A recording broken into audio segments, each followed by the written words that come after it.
Okay, you have time to call everybody and tell them that the boom is on. Let's do it. You got 5 minutes. 5 minutes. The time is counting down. Boom.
Yo, yo, yeah, yeah, yeah.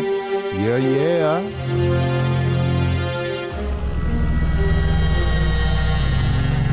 I haven't spoken English in a long time. Let me see if I remember.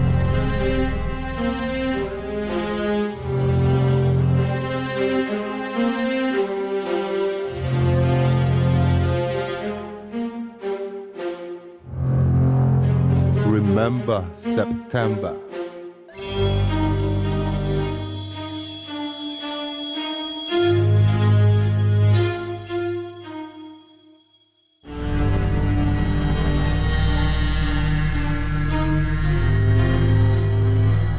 Farmer's boy.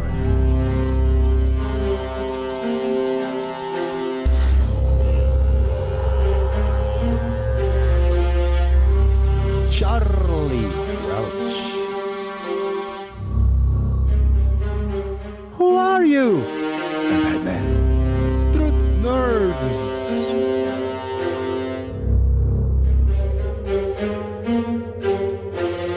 Artie. 96.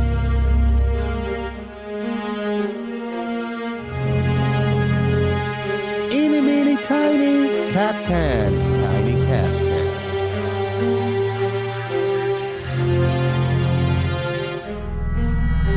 yo. Got any magistas around? Yeah, I got tres. Tres magistas. Okay.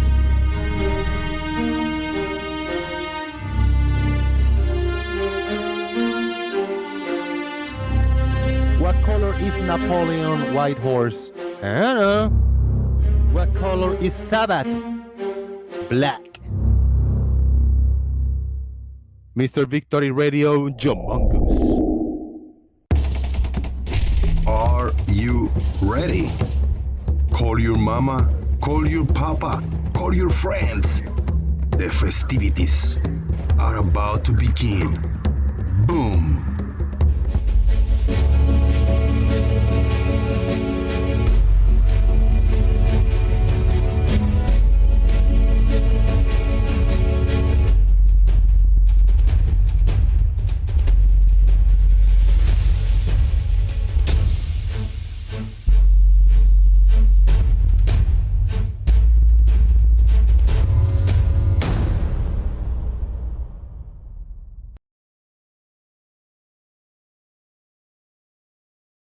Whee! I forgot to do this. Yo, yo, yo. Hey! Hey, yo! Hey, yo! All horses are white. Wait, what? What we see here is space, the final frontier. I gotta put the space in the background right there. What's up? Shout out to everybody. Good to see you guys. Good looking out. I created a community tab asking you what you've been up to. And it's a lot of interesting things that people have been doing around in the past week and a half, 2 weeks or so. Let's shout out Squeaky Earth. Let's see if it sounds. Let's see how it sounds. Oh shit! Can you hear that?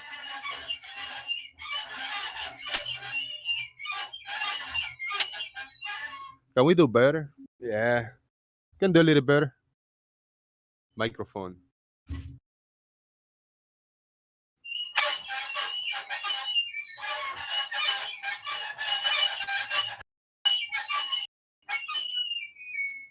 There you go.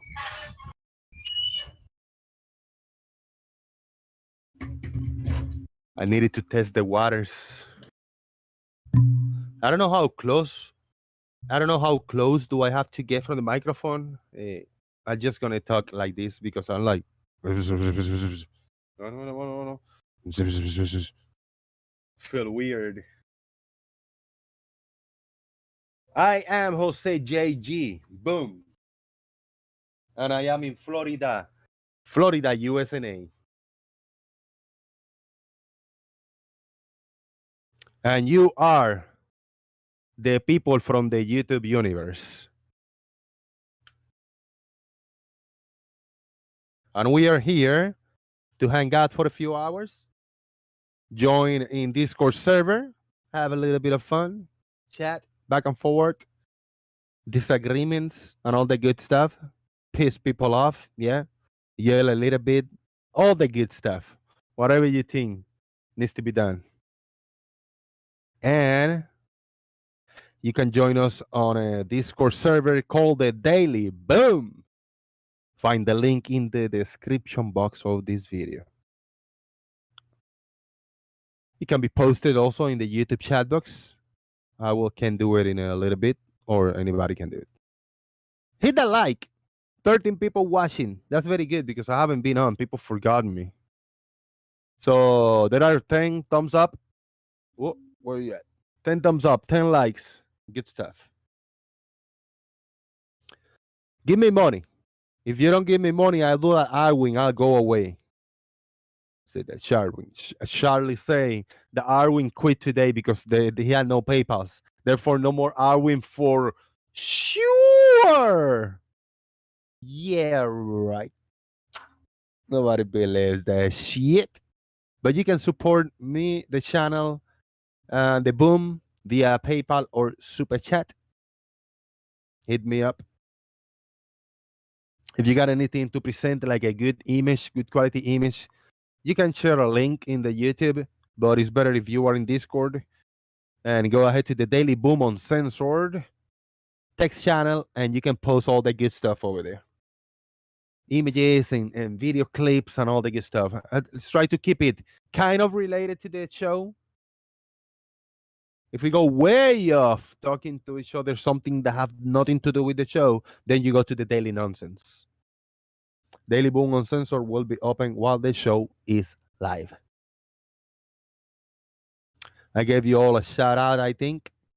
Farmer's Boy, Charlie Welch, Truth Nerds, RT96, Tiny Captain, Tres Megistus, Black Sabbath, Mr. Victory's Radio, Joe Mongoose, Kuso, and James Mayan.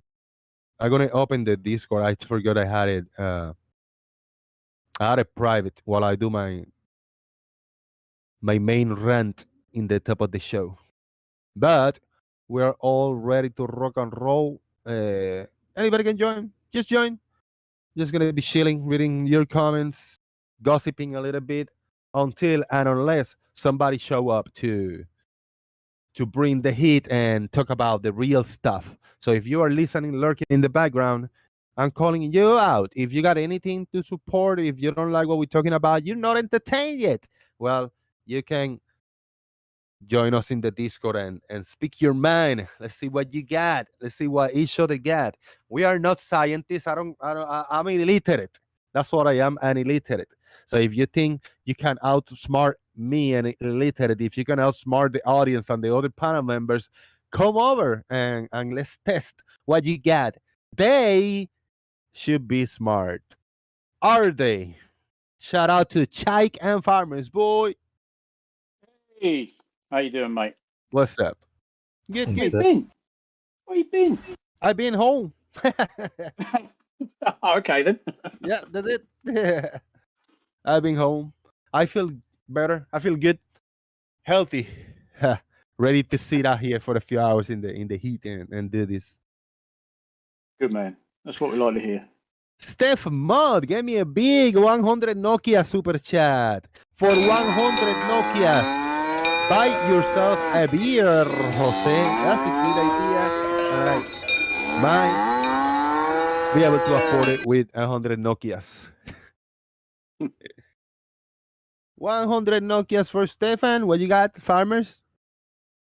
You got letter A? You got a vowel or a consonant? Got it. A consonant. Can we have an R, please? Where's the R? That seems to upset a lot of people. R. I was saying you're going to need R for that. Yeah. I don't have an R on hand. No, well, neither do I at the moment. But hey, Continent with R? A continent. I say continent consonant. Yeah, there aren't no continents beginning with R. I mean, I know Yeah. Russia's big, but it's not the entire continent. No, Africa.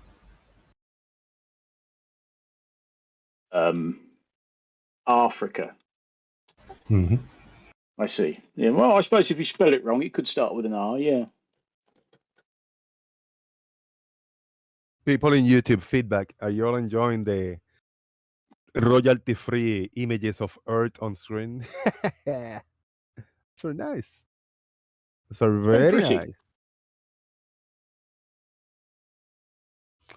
And I saw that there's a few of the real images from like the NASA and stuff like that, and there's a bunch of art, very artistic for like made for YouTube, made for this type of videos. Yeah. Oh, that's what on earth is that?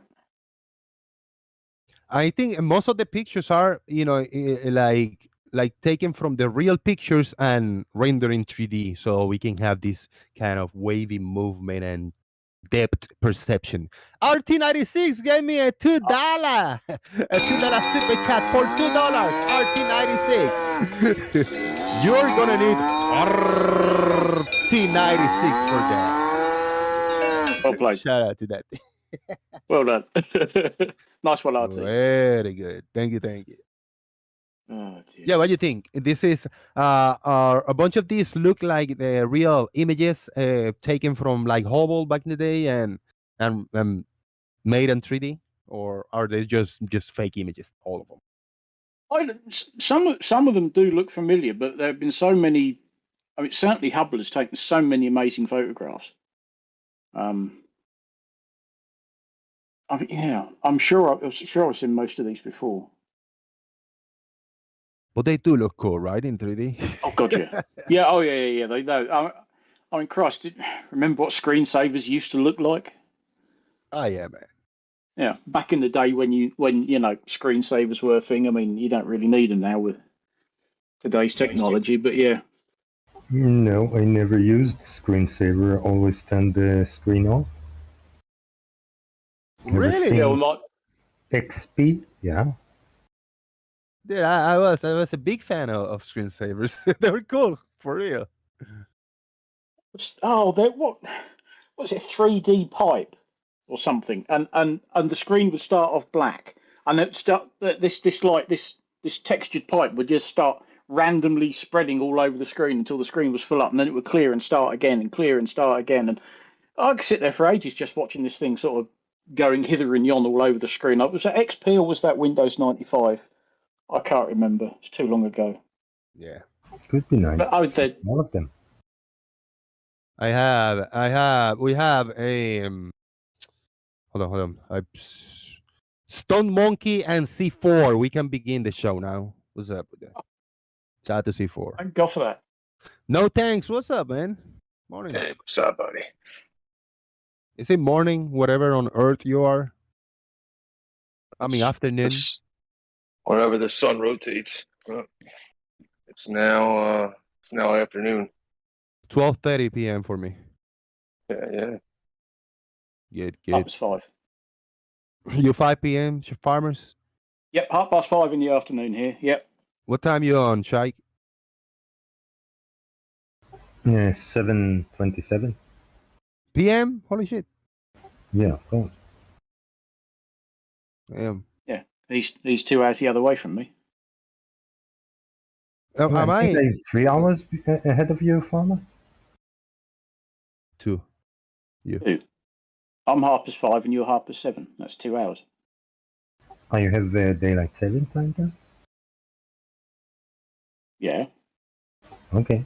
Dude, I feel left behind. What the hell is going on? Because first, shout out to Martin. I feel left out because I feel like you guys are in the future. Besides, no thanks to me. I mean, you got like 5 hours ahead, 7 hours ahead from my relativity. From my point of view, from my perspective, like everything revolves around me. You guys are in the future from me. Is there gonna be a moment in the time that am I ahead of anybody, like Florida? I don't know how it works. Am I in the future from somebody else? Sorry. I think you can be in the future, yeah. From There's no what? future, guy. Name a place. For Hawaii? What? Really?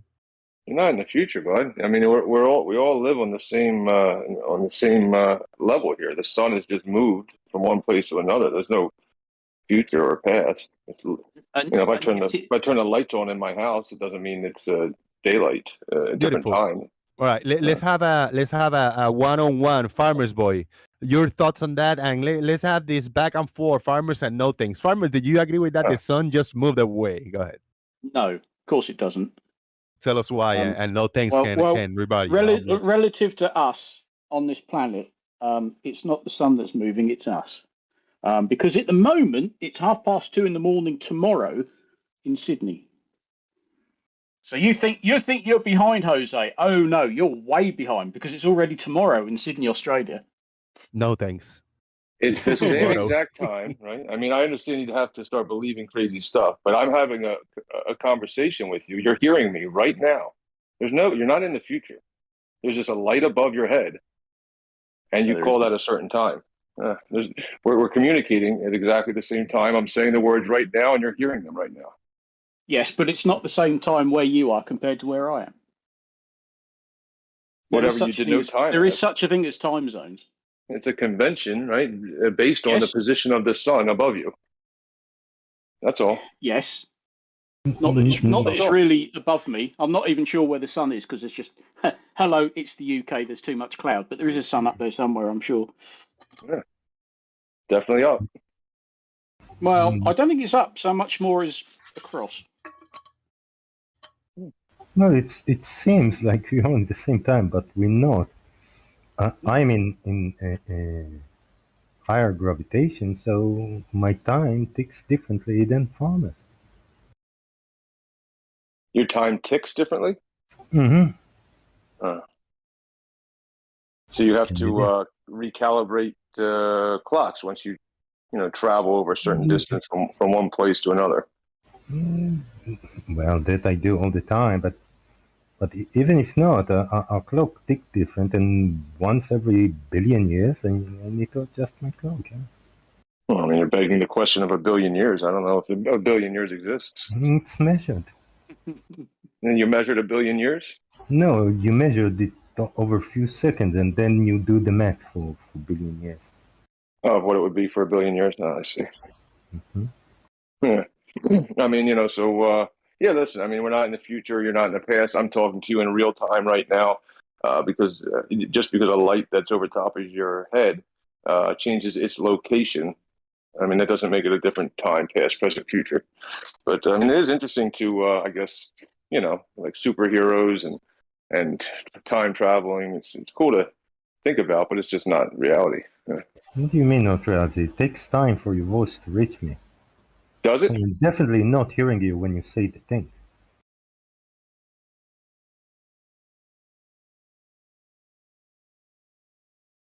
When I hear it, you already said it like. You don't know how much time it is taking for me to say.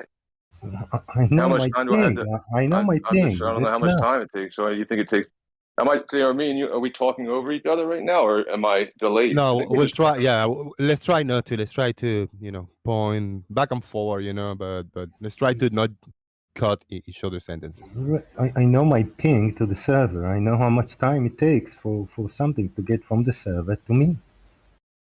Yeah, I mean, I just wanted to cut you off as an example to show you, right? As like an experiment, right? So I did cut you off on purpose. It was just like a little experiment. But you don't know at what time you cut me. You have no clue. Is there a way to verify? Well, you need to synchronize our clocks and take measurements. Didn't Jose just do that? I don't think Jose synchronized our clocks. Didn't he just do a time check and then we began, or it's all at the same time? Yeah, we're in a time check. Yeah, noon for me, 12:30. For no thanks, could be 2:30. There's some people 5 p.m. There's other people 7 p.m. I don't know. I always struggle with this time difference type of thing. So I think from me, you are in the future because the 5 p.m. I haven't get to 5 p.m. I still gotta wait 5 hours for that, but you're already there. So I don't. We're trying to figure this shit out. Yeah, but that's not how you measure time. That's something of bureaucracy that decided that here it's 9 and there it's 5. It's not what I'm talking about. We synchronize our clock. Our clock are the same. We start from 0, both are at 0. And then we measure how much time it takes for you to say something and me to hear it. Or just use ping from both computers. Just pull the human element out of it because it's ridiculous. No, not human. What are you talking about? I said I know my ping, so I know it takes time for something to get from the server to me. It takes something for him, for his voice to get to the server, then to me. It takes time. So I don't hear him when he speaks. That's for sure.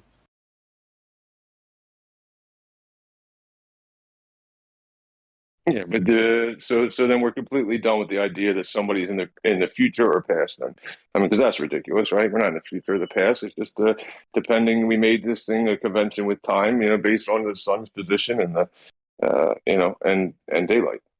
You're not really arguing against anybody, though. Nobody who has discussed the topic of time zones has actually said that the person in the east of the person that they're talking about, anybody to the east is not actually in the future. It's just a different local time. Wait, but Doofus, I say that. That's what I'm trying to Right, just it's a throw joke. wood to the fire and shit like that, to bring it on. It's good, yeah. Right, but that's a joke. Yeah, cool, you're in tomorrow. That's technically true for the calendar, but it's not actually you're in the future. Right. So then then the basis comes in, what are we basing the time on? I mean, the time zones. The time zones are based on both local time and whatever they happen to choose politically. Time zones are a political construct. Whoa. It's political. The hell? It's something bureaucratic. Yeah, basically the same thing. Right. So, but when you hear a thunder, you know it's not when it happened, right? Because if you look at it, you see the lightning. Then take a few seconds until you hear it. Guys, oh, hold on. Farmers, you all right over there? You Discord playing games on you? Yeah, or every now and then I just lose all sound completely, and all I can do is go out and come back in again. Fucking Really? thing. Well, Yeah, all right. yeah, Just it checking on does you, it. man. Everything goes quiet, and Ooh. all the names are lighting up, and it's like, oh shit, I can't hear anything. All right. McFud has the same issue, but at Gems. Yeah, I don't know. I don't know what it is, but it does it every now and then. And oh, by the way, the sun is nowhere near over my head. At the moment, its altitude above the horizon is 15.9 degrees because it's only 2 hours away from sunset. Mm. That's interesting because I can't see it at all. Well, it's on the other side of the house, so I can't see it from here anyway. But if I went outside, I wouldn't be able to see it because it's too cloudy. But it's now 15.84 degrees according to timeanddate.com. So yeah, a couple of hours time, it will have set completely. What is that's in passing beyond the horizon, not moving away. what is the time in the North Pole now? Like in the center north.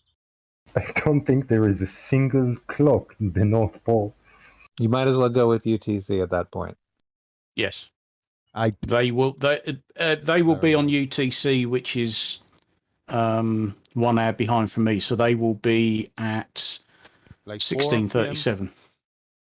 Yep. Because we're on British summertime, so we're an hour ahead of UTC. Right. No thanks, government.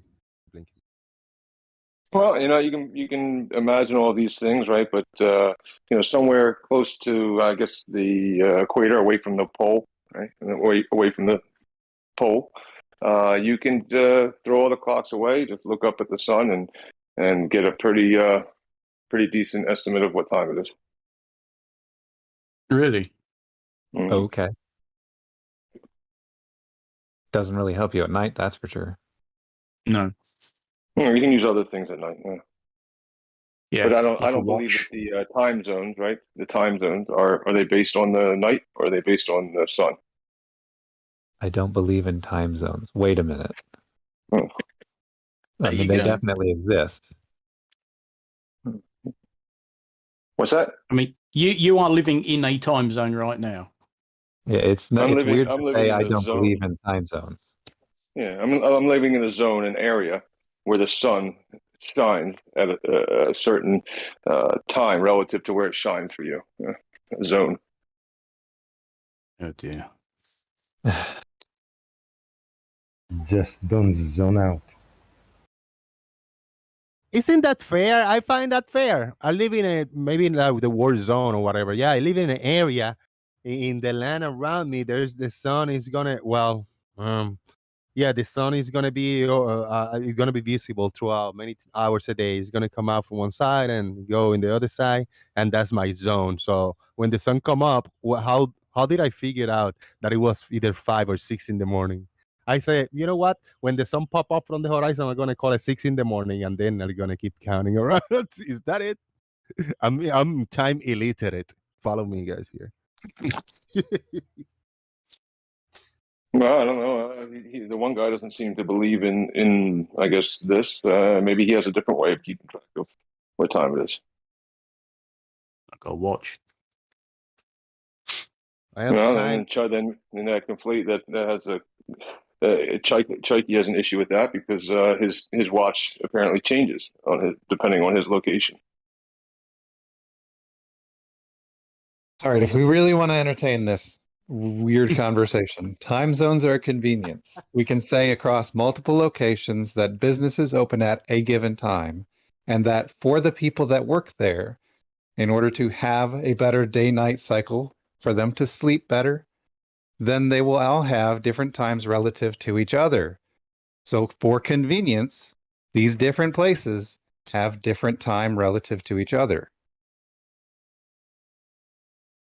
You can say that, sure. If you want to say Actually, it that. wasn't far. Yeah, when the sun come up, I'm gonna call it 6 in the morning. It's a convenient time to start opening doors in the business and stores, and everybody can see each other well. And then when the sun is not visible anymore, it's gonna be like late. I don't know, 7, 8 p.m. And that's the time, where everybody should start, collecting themselves, go home, go to sleep. No, what I said is that my clock tick faster because I live at latitude 32, relative to Farmer's Boy, for example, that his clock ticks slower. I'm gonna stop being illiterate. I'm gonna chill.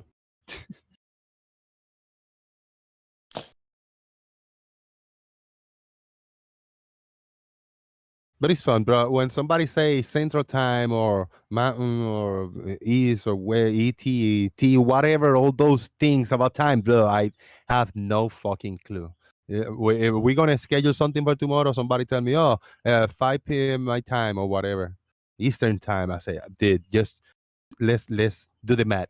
My time is this time now, 12:30. What's your time now? So I say, all right, so this many hours away because is it easy to learn? Am I being too dumb to learn all the time zones? It's not your fault. So there's somebody in the past who lied to a lot of the people here, right, and told them that they live on the spinning ball, right, and it makes it kind of difficult, I guess. I guess for you here to we imagine. go. Shots fired. The methodology that you have makes it so you don't have to memorize individual time zone names and their offsets from UTC, and it's a good method to use. Yeah, today you don't need to learn anything. You go to timeanddead.com, they will tell you the difference. So I mean, the way that the time was created was just observing the sun and and how long it takes to complete a circle, right? And it seems to go east to west in a circle, and then comes back in approximately 360 degree circle, but I mean approximately 360 5 days, so it's not exactly perfect, but that's to round the numbers up 24, make it intervals of 60, and it makes it easier. Right, and it's inconvenient, of course, that circle happens to traverse a path that goes below the surface of the Earth from your location. No. Once it's reached the horizon, it takes a right turn. Yeah. The sun, just like every other light. I mean, just like every other light that's ever been observed ever, has a limited, luminosity to it. Can't shine forever. Really? Right. Yeah, so when it goes in a straight line out of view, then you no longer are able to observe the sunlight. Yeah. So when we view a sunset through a solar filter to remove all the glare, the sun doesn't change in angular size, so That's it's not funny, moving away from us. Yeah. No, it doesn't. Yeah, so infrared videos. No. Infrared's no good. You need a proper solar filter to remove all the glare. Right. Infrared ain't gonna cut it. So it does change in angular size, observably, testably, measurably. Yeah. No, it doesn't. Yeah, when we go out to actually check, it doesn't. That's the problem. Yeah, it doesn't. You can parrot all of the shit that all the other idiots say, but you're lying. You're wrong. It doesn't do that.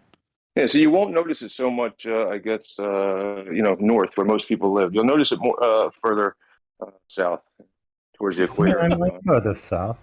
I don't notice it. People in Australia haven't noticed it either. People at the South Pole haven't noticed it. YouTube You ain't getting any further south than the South Pole, I'm afraid. No, the sun changes size all the time, but those changes are so why can't you small. go any further south? But those changes are so small. It's very hard to measure them because once you rotate around the rotation axis of the Earth, and then you have the orbit of the sun getting closer and farther away from it. So it does have changes, but they are very minor. Yeah, listen, I'm not saying that you should at all latitudes be able to and longitudes be able to view the angular size change of this light in the sky that we don't know how big it is and how far it is and how it illuminates exactly, but we can see that it illuminates the sky around it separately from the source of light, diverging from a center point. Yeah. But I know it doesn't diverge from a center point, though. And a part of that size change, we just glossed over the fact that when you do use a solar filter, that it doesn't really appreciably change size. We're just going to skip that, right? Yeah. I mean, Wolfie has one with a solar filter, and it definitely shrinks in size. We did it right here on Jose's show.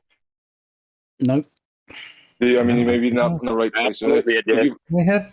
I have a video of Wolfie 6020 that he filmed during the whole day, maybe more than 12 hours, and the sun doesn't change size. Yeah, which day? Does it matter?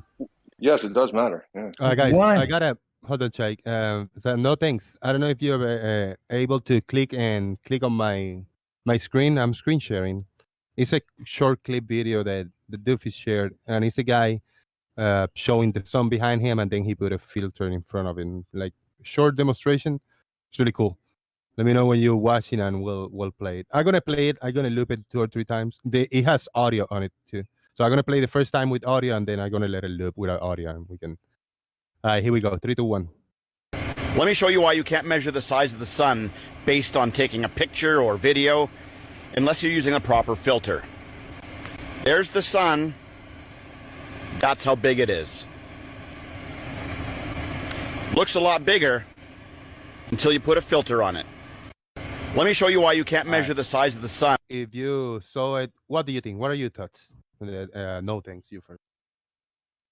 You watched the video? Yeah. So it would be dependent. So the sun takes different paths through different times of the year. This is how we record it. Nobody is claiming, right? I don't think anybody's claiming to have gone to outer space to watch the orbits, right, of around planets. So it's observed from the ground to take a different path, a wider path, and then a smaller path, right? That's how it's. Don't address the video that's played. Don't address that at all. No, I didn't watch the video.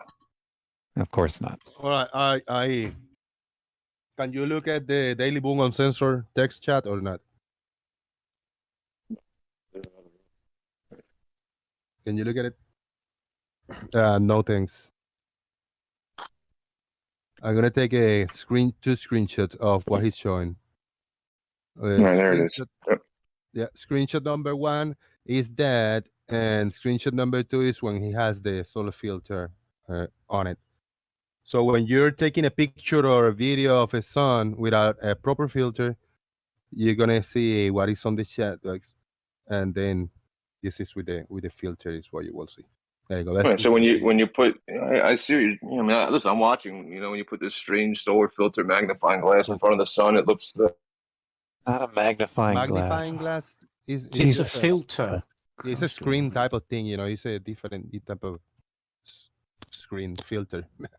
Just say any old bullshit. You just make it a magnifying glass, even if you don't know if it is.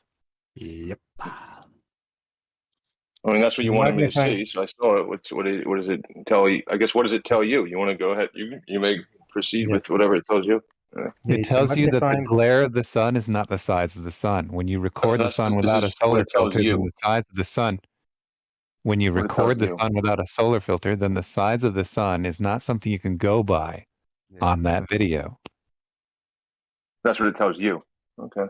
But what do you think? Can you would you have you taken pictures or videos of the sun at all? Or I mean, or there's somebody close to you, either a friend or internet buddy, that take pictures and videos of the sun. Do you see, I watch those? No thanks. I'm not interested in talking about different causes and effects that can happen when you put different things in front of different objects. But you can analyze it if you like. No, but I'm asking you if you've seen any of those videos, and if so, were they using any type of solar filter to filter out the? Yeah, I've seen several videos where the angular size of the sun changes further south of the equator. And those videos that have you seen? What type of camera? What type of filter were they using?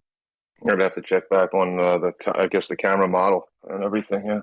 So if you do you talk about the sun changing in angular size and any conversation, and if so, then you should be able to tell us what type of sort of filter was used, or if it was any sort of filter at all. Should be able to know that detail. Noted. So I mean, is there an observed angular size change from January 1st different than August 1st? Anybody answer? I cannot. I don't know. There will be slightly, because Earth's orbit is elliptical around the sun. So over a year there will be a change, but over any given day there isn't. I'm sorry, I didn't realize I told a joke.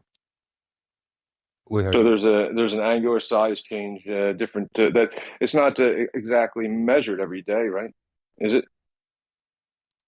It has one day. It's been recorded over the course of one day, and it doesn't change in angular size, and we don't expect it to. But it will change over the course of a year, because the Earth's orbit isn't circular; it's elliptical. Well, you can assert that. Which is, I mean, there's an elliptical path of the sun. Sure, okay. No. You can the Earth's time lapse the sun and see. It's called what's it called? An anilum. What's it called? An analemma is not an ellipse. Analemma. There we go. That's not an ellipse. No. Okay. And what causes the analemma? A figure eight. An analemma is a figure eight. An ellipse is an ellipse. Do you need a drawing for what an ellipse is? I hope not. So then what? So there's a shape, figure eight. Is that the technical term, or what shape is a figure eight? Good stuff. Yeah. What even is this conversation? I have no fucking idea. This called neither have I. Deflection. Is it? I don't know. I mean, you're saying there's an elliptical path of what? Of an orbit measured from where? Yes, the Earth's orbit around the sun is an ellipse. So what do they do? Is it kind of like a tornado, right? You know how you've seen the movie where they track the tornadoes and they put the little GPS trackers in the tornado, and they're able to follow the path of the tornado. So can we have a better troll than this, please? Yeah. I mean, how did you track the orbit? I mean, I've asked. I don't know. Ask what's his name. What is his name? The one who made the laws, the 3 laws of the planetary. The one. So who went to outer space and tracked the orbit? I mean, that you're claiming has been proven. You mean Kepler, Jackie? Kepler? Yeah, Kepler. He didn't go to outer space to check it. You don't have to go to space. Oh, you don't have to. No, not at all. You don't need to go outside to know what's going on. Yeah, I that's apparent. Yeah.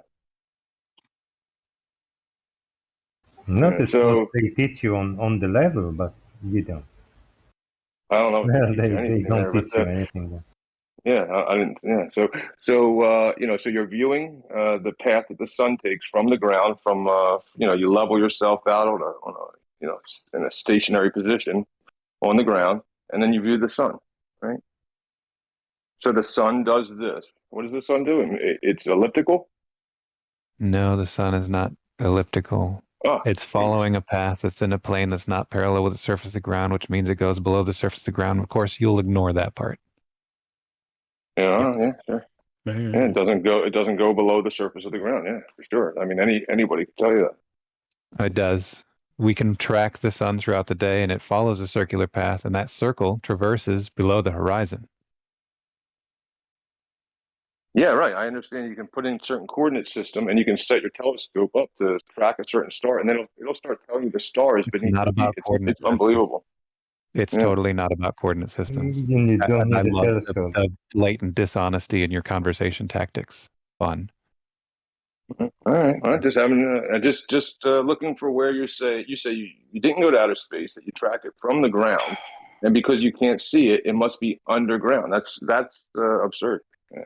Right. The entire time that we see the sun, the entirety of that path is a circle. And the part that we can't see the sun would somehow, for your reversion of reality to be true, not be a circle because reasons. Yeah, so just the point is the way you track the sun, right? The way you make up, you figure out what time it is the position of the sun, right? From Earth, from the ground, standing on the ground, and you have Yeah, you no can track proof. a lot of things Right? from the ground. You have no proof, right? If that's verifiable, that that you viewed this happen from outer space. So the lights in the sky move a certain way, and you view it from the ground. Yeah, the lights in the sky move in a way such that the entire notion of an Earth being flat is completely preposterous. Yeah, the lights in the sky move in a certain way that it makes the idea of the Earth being a globe completely preposterous. I agree. It doesn't. Look, you can't argue with someone who can't do math, don't understand what you talk about when you say the sun makes a circle that traverses the ground. You simply can't talk with them. You can't Right. argue with Good stupid. talk. Good talk. Well, You guys enjoy you yourselves. go out and point every hour to the sun, I'm gonna and wear. after you did it Let's during the stay. whole day, tell Hang me out. Let's where hang the out a little. sun went the rest of the time. Yeah. No, I don't know if I missed it, but if what happened is somebody told another person go away and get out of here and find something this for me, and then until then don't come back. That's not gonna happen. I don't want to. I No. hate doing that to people. Please. No, nobody said that. I was just somewhere else. I was not in the chat box. No, Chaiki was suggesting going out and looking at the sun and following its position every hour. Yeah, so we do follow the position, right? With time zones that people here don't believe in. I mean, it's strange time world. zones. And Nobody what here you doesn't find believe is in that time zones the except sun, you anyway. right? So that the sun travels, east to west in a circle, and that's what you can find, Well, and that's what you can prove. Yeah, by verifying it with different people at different locations on the level surface of the ground. Yeah. point from your location, point to the sun every hour, and after you did this for the whole day, tell me where did the sun go for the rest of the time? Yeah, it went in a circle, measurably, testably, provably, right? Track East to west. that circle. Track that circle. Don't tell me east to west. It's not east to west. Oh, it's west to east now? No. Start east. Go over you to the other side.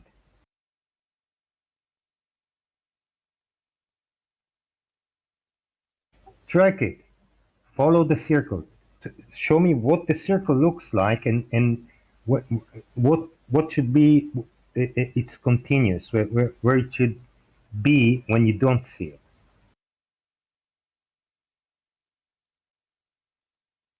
Shout out to Gary Webenga. He's back. He was punished and kicked out of the server, but he's back. So everything is good. Everything got sorted out.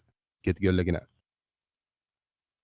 Way I And also also deleted interesting. one of my videos that I posted the day to do uncensored regarding today's conversation. It's all right. It's I all posted good. them under Gary. Yeah, no problem. Yeah, could I post something like that? It wasn't my video. Yeah, every once in a while. Yeah, every once in a while. Without being deleted. That's cool. Yeah, every once in a while you can throw links. As long as like 20 links back to back. It's all good. You can throw links. But if it's if it's like the same link like every few hours, so people then do it in the other channel. But like a new videos that coming up every once in a while, yeah, we can throw it in the uncensored. Okay, so then I just stopped using Gary and put it on Dated Woman Center. It's been a while since. If we're having a conversation, then you can post it right there. Yeah. and Daily Boom uncensored. It's been a while Okay, so since we had anyhow, I some posted rubber. 2 links, and both of them were by Wolfie or Bob the Science Guy. And we measured the sun in Wolfie's video on your show, and it did shrink. And it was recorded the whole time with a solar filter. So it shrank even with a solar filter throughout the day. And then they also have an EQ mount where the sun cannot be tracked from horizon to horizon at 15 degrees per hour without being manipulated. You have to slow it down at the horizon, otherwise it won't pass. No, you don't. Yes, we do. Wolfie and Bob tell you so on the very video that they made. So you could talk to them. Don't argue with me. Just talk to them. No, I'm not going to argue with you. That's a waste of fucking breath. It's in their video. They're the ones who said it. I'm just saying what they said. So the amount that the sun is off by... Wolfie also confessed that the sun shrank vertically with the solar filter. Okay, the amount that the sun is off by using an EQ mount is at most, at the horizon, 37 arc minutes. That is 1 solar diameter and a little bit extra. The EQ mount is only off by that amount precisely at the horizon, which means that it's off by much less than that anywhere else.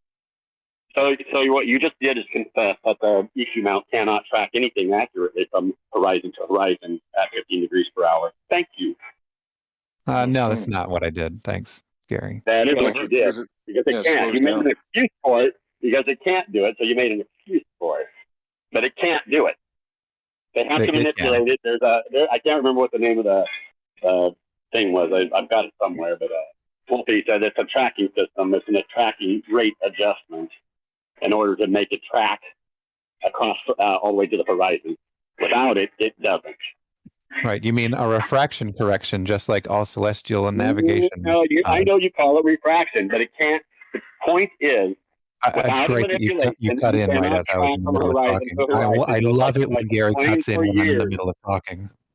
Thank you for interrupting me. I absolutely enjoy it every fucking time Gary cuts in while I'm in the middle of fucking talking.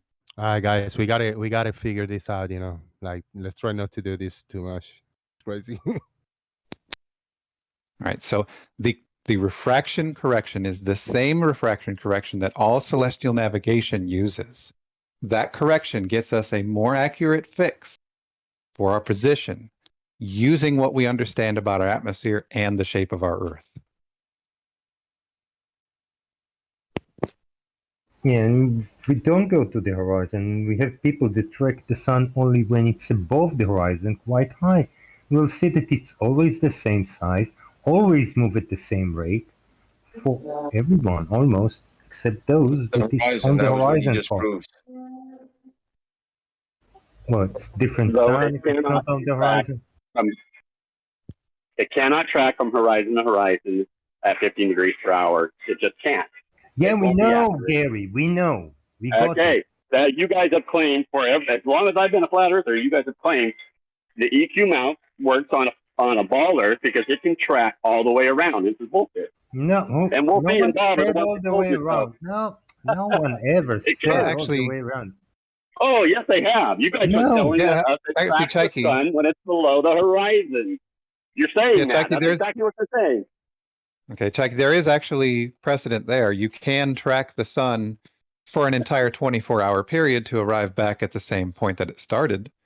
And the sun and the EQ map definitely can do that, even if Gary doesn't agree that it can. Not unless you manipulate it. The tracking rate at the horizon. That's the only way you can do it. You can't do it at 15 degrees per hour. Did you listen to what he said? If I start tracking the sun, Gary, listen. No, Gary, shut the fuck up. I'm talking. If you start tracking the sun at midday, and you leave the mount tracking for 24 hours, the sun will be there. It will not move. It will still be on the sun. So how did it happen if it suddenly changed speed at the horizon? No, it doesn't change speed. It's just that we're on a flat Earth. That's why it won't track around the horizon correctly. That's according to you guys, it can track correctly all the way around because we're a ball, but it's not the truth. It can't. Just told you how. Just told you how. It doesn't. It won't start at 15 degrees either. You started me at high noon. You track the sun. You go home, have a sleep, come back tomorrow at noon, and the sun's still in your telescope. It's tracking it fine. No, Didn't move back just do it. because Do it. something happened on the Do it. horizon. It won't. No, if it's melted It up already won't. at the You horizon, argued that it it's not won't. going to. It's not going to slow down somewhere else on the other side. It's not going to slow down. That's why you see it at the horizon. If you don't manipulate the tracking It's rate, not what you moving see at a is different. in Wolfie's video, you'll see that the sun is going. It just keeps staying in the same spot, basically moving. So you moving say. straight So you forward. say when Whereas Wolfie the mount wants to point downward, but the sun's not going. So down. when And you I say know when. they refraction. So when you say when Wolfie see the sun slows down, it slows down really, right? No, it doesn't Is that slow what down is really. so why you talk about it?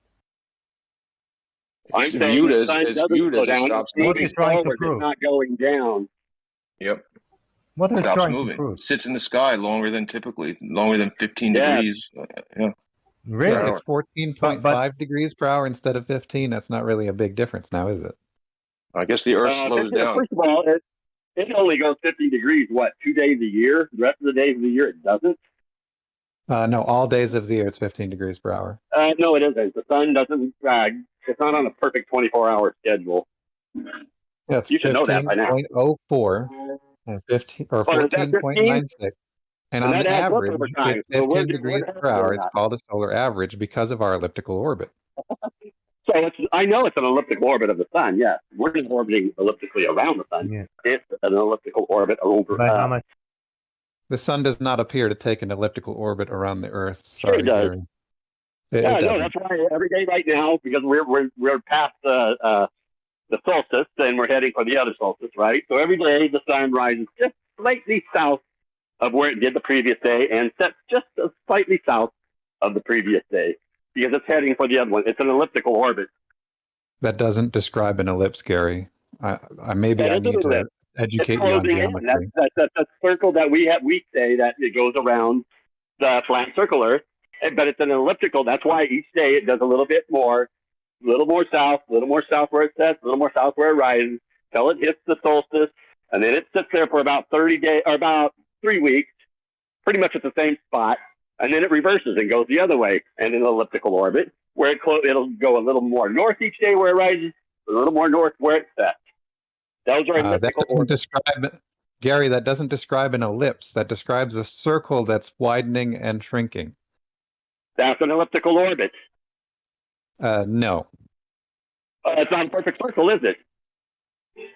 Certainly not an ellipse either. Not in the path that you described. It's not a perfect circle. It's elliptical. If it's gradually shrinking or widening, depending on which way it's going, that's elliptical. And you guys just hijacked that and turned it into the Earth is an elliptical orbit around the sun. When the reality is the sun that's doing an elliptical path around the. I was going to say they don't disagree with you. They completely. That's where they get what their you described elliptical is orbit not an ellipse. by viewing it from the surface of the Earth. They don't disagree with you. They're just changing, changing things around to fit. I don't know, fit it for whatever reason. Whatever. Yeah, they disagree. I definitely do disagree. No, I definitely do disagree, and I explained why I disagree. Because the path described is not describing an ellipse. Sure it is. If it's shrinking a little bit more each day, then it's an elliptical orbit. It's not a round, perfect circle. It's an elliptical orbit. That's not an ellipse. Oh yeah, I just swallowed a fly. Do you agree? And he didn't know why. Remember, Gary? I'm sorry, Jose. That GIF that I posted with the sun circling above the guy standing on the flat Earth. Remember that GIF you posted earlier? I want to see if Gary agrees with that. I think we're losing you, B-Ball. Oh shit! Okay. We got as far as I want Gary to explain, and I have no idea what it was. Just to by and by. The GIF. Dictionary.com definition for elliptic, oval, egg-shaped, ovate. Yeah, it's a circle. I posted a link in the chat of Wolfie's time lapse of his telescope on an equatorial mount tracking the sun through, I think, something like 28 hours. Okay. Day the sun stood still. I just came back. I mean, like 30 seconds to give a big shout out to everybody watching. Is the 1 hour mark on the stream. Big shout out to everybody. Thank you very much. Hit that like, support the channel, PayPal or Super Chat, and join us on the Discord server. We are back, and we are 1 hour in. We're gonna be hanging out for a little bit. I got some money on PayPal actually. Shout out to Big Money, $15 by guess who? Jomungus. Hey. Shout out to Jomungus, man. Thank you very much, man. I appreciate that. There's a message here. Being listening to other servers, and I've heard Visit, Rakia, and SE. I know everyone know this, but they've just literally create their own science and physics to say you are wrong. Yesterday, SE say he would school Neil deGrasse Tyson on tides. You can't teach someone if they already know it all. Shout out to Jomungus. Wow. He's right though. They Can do. anybody hear me now? Yes, I hear you. Can you hear me? Yep. I hear you. Hey, Jose, do you remember that GIF that I just posted with the flat Earth and the guy standing on it and the Yes. sun going circle above him? Putting it up right now. I want to I'm see screenshotting. if Gary agrees. Gary, do you agree with the representation of flat Earth? You broke up in the writing the question in the end of the few words. Does Gary agree with this representation of flat Earth? Do you agree with this representation of flat Earth, Gary? If you are seeing my screen share, if not, you can take a quick peek on the Daily Boom on Sensor, and Chai just posted it.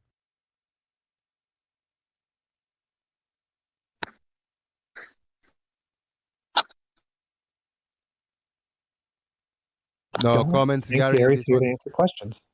Yeah. Oh well. No thanks. How about you? What do you think? The image that I'm screen sharing and Chai just posted in the Daily Boom on Sensor. Yeah, I mean, if you want to if you want to show a very simple, I guess, cartoon picture of what reality is, I guess you can use that if you want. Right. Like, this is like those, big books, with just a rough representation of what could be, without details. All right.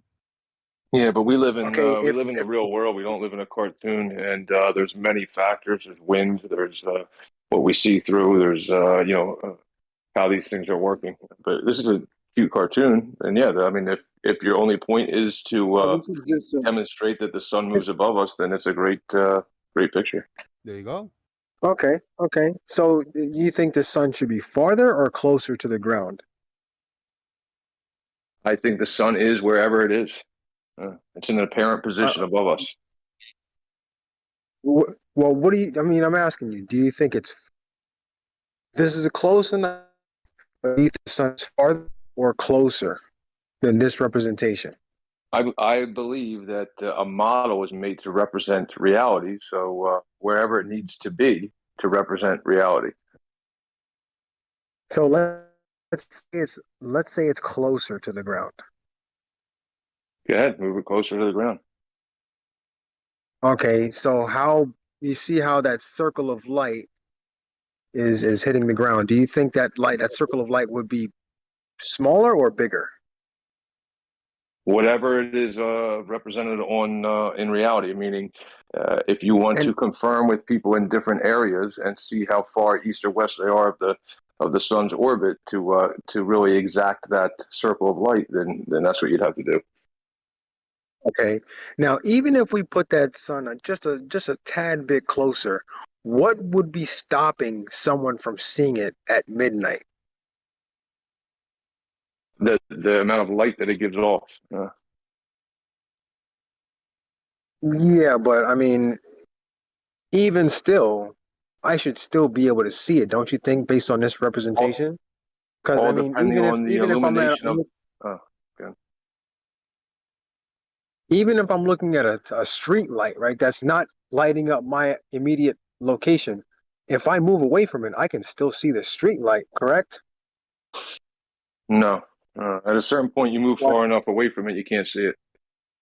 why not? I mean, I can see lights of cities off in the distance, right? Maybe. Is that what you see? Yeah, I mean, I can see a small light on the top of a building from, I don't know, 15, 20 miles away. Right. I'm pretty Okay. sure I'd be able to see the sun, probably the brightest light ever in history. I would be able to see the sun from a lot farther away, don't you think? Further away than a street light? Yeah, sure. Yeah. Absolutely. So with something the size of the sun and being, pretty close to the Earth, I think I'd probably be able to see it at midnight if this We don't know the size of the rotation sun. is correct. The way we figure out the size of the sun are the factors that you're considering right now about how far can we see it, right? Like, so how far do I have to go, east, west, north, south to still be able to view it, right? Things, how much density we have to see through. That's how we create the size of the sun. Yeah.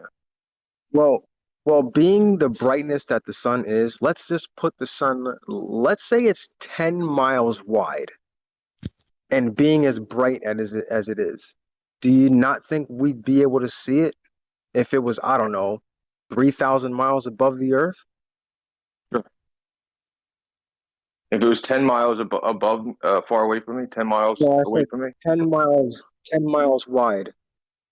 Oh, the sun. It depends on what kind of what kind of illumination it's creating, what it's it's energizing It's the sky bright in a as certain way. The sky it turns is lit up separate it's from the sun. it's Yeah. yeah, it's still as bright as it is, but it's only 10 miles wide. Do you think that would make a difference whether I'm able to see it This is across on so. the If other you want side to of make the Earth you're at asking what midnight? you need to do to make an accurate representation of the sun is that you need to check it with different areas around, around and different people in different locations and see, hey, where do you see the sun? Where do you see the sun? Right, And then you can come up with a size and a right. distance. You can make up any size and distance that you want.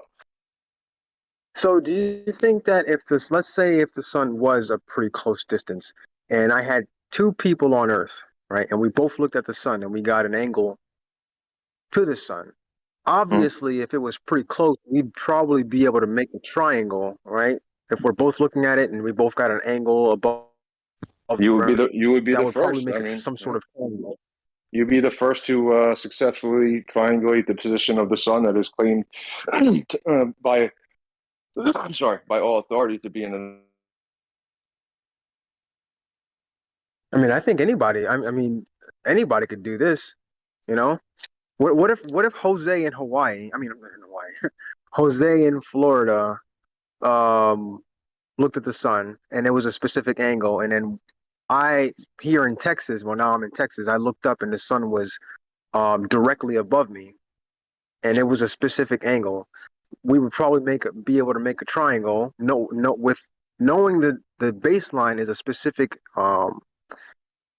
distance, we could probably figure out how high the sun is, right? You would think so. I know if you would think so, but it's been proven repeatedly that if I were to stand where I am pointing up at the sun, and you're to stand where you are pointing up at the sun, that these lines will not converge and meet. It's an apparent position.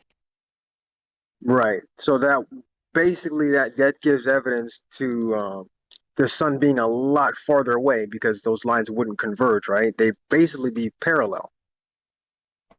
They'd be parallel. No, we're not both pointing straight up. Are we both pointing straight up at different times, And we're both, different locations? so if I'm here Strange. and someone else is somewhere, let's put it on a flat surface, right?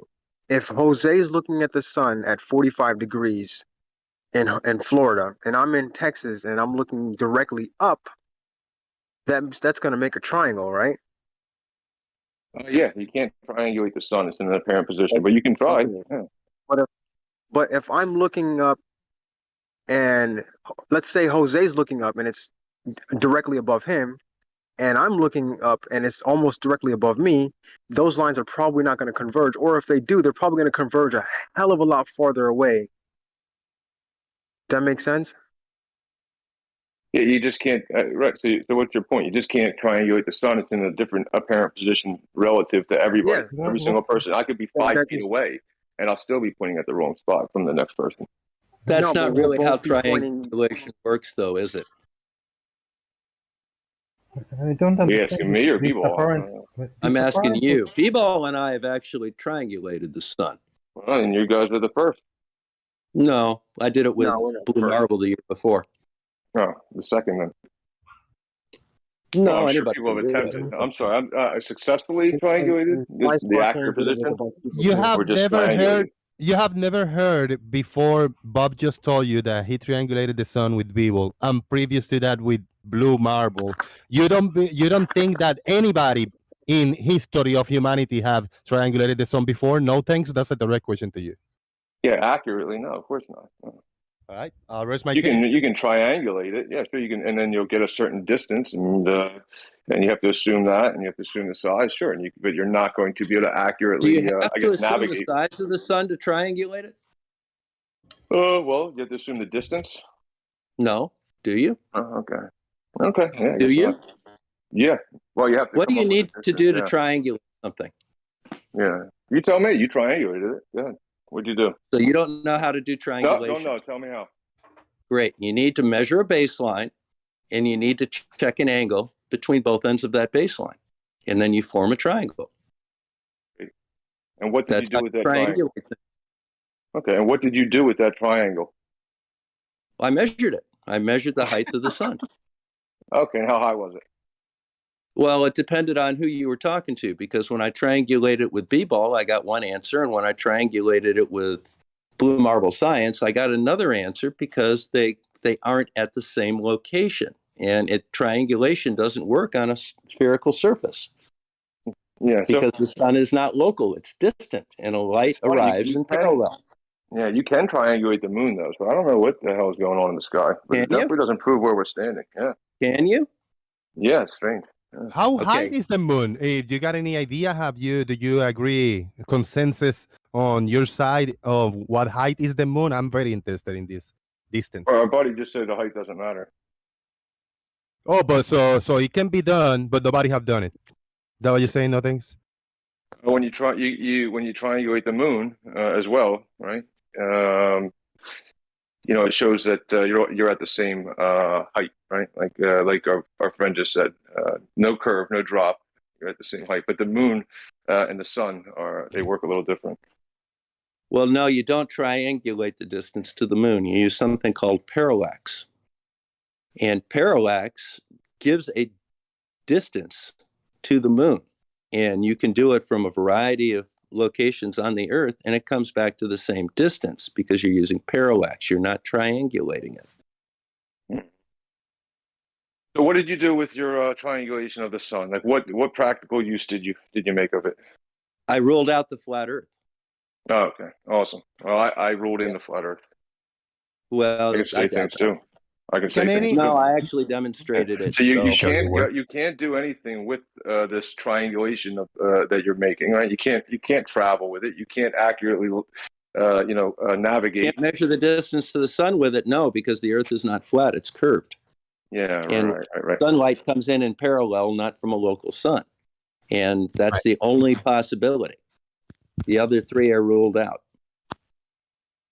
No thanks. Are you content, happy? I mean, the way of not knowing a distance, like to the sun, the moon. Like, is there any method that can be measured? And have anybody done it from your understanding? Yeah. So you have to go there to do it, right? Yeah. But it's you have to go there to do it. You don't fly through that. That's a heavy duty one. That's a heavy one. I don't know. So triangulation doesn't give distances then, eh? Is that what your position is? So you can navigate by the sun by triangulating the position to the sun. Is that what you're saying? No, we don't Okay, then you're saying you have useless triangulation of an apparent position of the sun I'm and an apparent asking you position of very the sky that does specifically. Can nobody we any tell? good. Look, you can talk over me if you want. I'll just Well, continue or to you can go. let me finish saying what I'm saying. Yeah. No, you're done. You're done. Whoever what began I'm first, gonna do- whoever began speaking, the other person I will did. not interrupt. Both sides. Yeah, I did. So what I said was, your position then is that triangulation does not allow us to measure distances. Is that correct? My assertion is that you are triangulating the sun, right? And you can't do shit with it. You're pretending that you're triangulating a position in the sky and that it's giving you some kind of accurate reading of a curved surface. And it's absolutely ridiculous to even say that. I mean, that you are somehow you and the people here, Blue Marble and B-Ball, are the first to triangulate the sun is preposterous, and then do something with it. Yeah. No, what we can do when we triangulate the sun is we can show that it doesn't work, and therefore the flat Earth is ruled out, and a local sun is ruled out. And what is the sun? How does the sun operate and work again?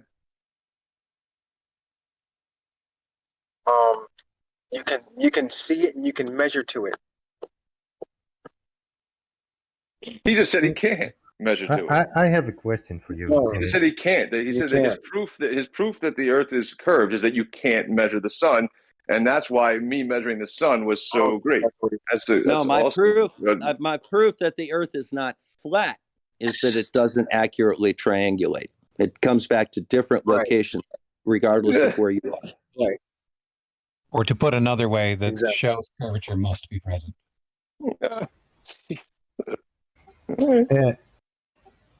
No, thanks. I have a question. Never mind triangulation here. So we know that you can track a celestial object with the equatorial mount, right? That works. Yeah, no, tell you it's below your feet. Okay. Well, no, never mind. We can track them in the sky, celestial bodies with equatorial mount. We saw it. Wolfie did it.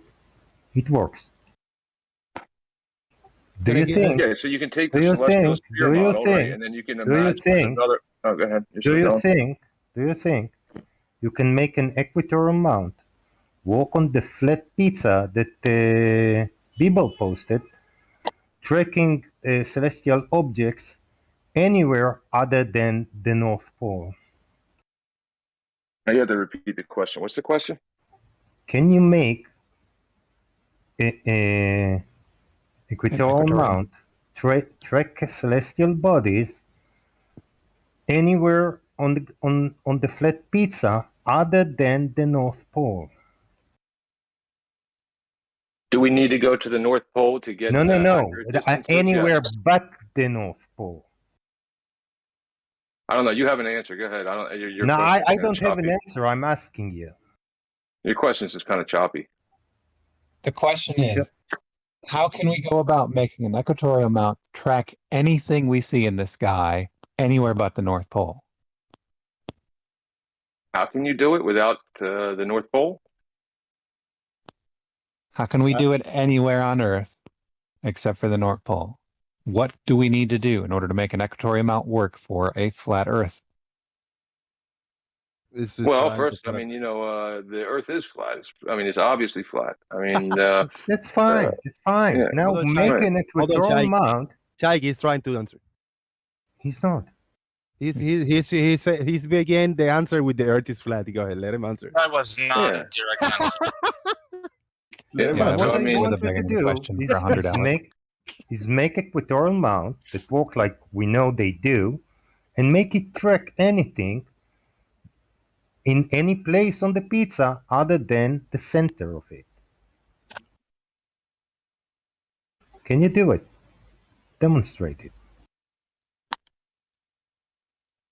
He's gathering his thoughts. Just let him be. If he start to answer, let him answer. Over a baller either, unless you adjust the tracking rate. We already established that. You have to adjust the tracking rate near the horizon, otherwise you're off. And it doesn't work. How near the horizon, Jerry? Not the horizon. Tracks anything. No, it won't track at 15 degrees from horizon to horizon without adjusting the tracking rate near the horizon. Track 90 degrees, not at 15 degrees per hour. Not 180, 90 degrees. Can you make it track anything 90 degrees across the sky? You can do it over a portion of the sky, yes. Yeah, well, show me. Smaller angles, like directly above and about 45 degrees each side, right? Show me, Gary. No, because that's exactly, because it's basically a straight path when you're taking something that's coming over your part of the sky, right? Gary, it's easy to make equatorial mount. No, it won't work on a flat Earth. That's why it doesn't work on your. It doesn't work on a flat Earth. What do you say? If it worked on your ball without having to adjust anything, you might have an argument, but you don't. It doesn't. It does. It absolutely does. Bob, it's designed specifically to work on a rotating sphere, and it works perfectly. And a King's rate adjustment, right? Yeah. Right. As I said, that has to do with refraction. Right? You have to have a King's rate adjustment in order to keep turning rate adjustment in order to make it correct, and that's due to refraction, right, Bob? Right, yeah, Bob? that's due to refraction. It doesn't have anything to do with the rotation of the Earth. That's confirmed what I've been saying, that without adjusting the tracking rate, you cannot track from horizon to horizon at 15 degrees per hour. The only difference is the refraction close to the horizon. Hold on, Bob. I'm sorry, Bob. Sorry, Bob. Gary, you made a point. I don't. It wasn't a question, but you made a point, and then you went quiet. And when Bob tried to make a point, you just talk over when he just started. So can we talk and let talk, please? Well, the King's rate has to do simply with the refraction close to the horizon, which is well understood and can be accounted for. However, it doesn't change the rate of rotation of the Earth. It doesn't change the overall tracking. It just adjusts it near the surface. So that has no argument whatsoever with the fact that an equatorial mount is designed specifically to work on a rotating sphere, and it works perfectly. I'm right. It cannot accurately track from horizon to horizon unless you manipulate the tracking rate at the horizon. So in other words, it doesn't work at 15 degrees per hour from horizon to horizon because the Earth isn't a damn ball. Gary, as you would expect due to the effects of refraction. It has nothing to do with the rotation of the shape of the Earth. It has to do strictly with refraction. Gary, I don't care about the horizon. Hold on. I don't care about the horizon. Make equatorial mount that track 90 degrees. Not from horizon to horizon, just 90 degrees across the sky. From 45 to 45 across the sky on your pizza world. Let us see you can track anything. Well, it's not a pizza world for one thing, but it is a flat Earth, and it does track over the middle of the sky. It just fails at the horizon. That's why it doesn't work on the ball. I want to see it. It doesn't work on the ball without a manipulation of the tracking rate. Bob just confirmed it. Yeah, and that has to do strictly with the fact that there's a lot more refraction near the horizon, and that is a well understood phenomenon. It has nothing whatsoever to do with the rotational rate of the Earth. But the fact is, it's not refraction, Bob. It's simply the sun is whatever you're tracking is simply moving further away, and it's foreshortened areas in that point, which is why it seems to stay and hang up. That's why Wolfie, in his other video tracking the sun, he has to keep adjusting the camera to keep it at center frame because he didn't have the tracking rate adjustment on there, and so he kept having to shift the camera to keep it in center frame. It wasn't tracking only correctly. The effects of refraction. It has nothing to do with foreshortening. But it's not refraction. It's simply compression of the angles at that center frame towards the horizon. Your angles are foreshortened. Everything in the sky is foreshortened. Actually, so it seems like the sun is just hanging there. That's Gary, the angle slows down as it gets closer to the horizon. It doesn't get closer to the horizon. It's still going straight. It's funny.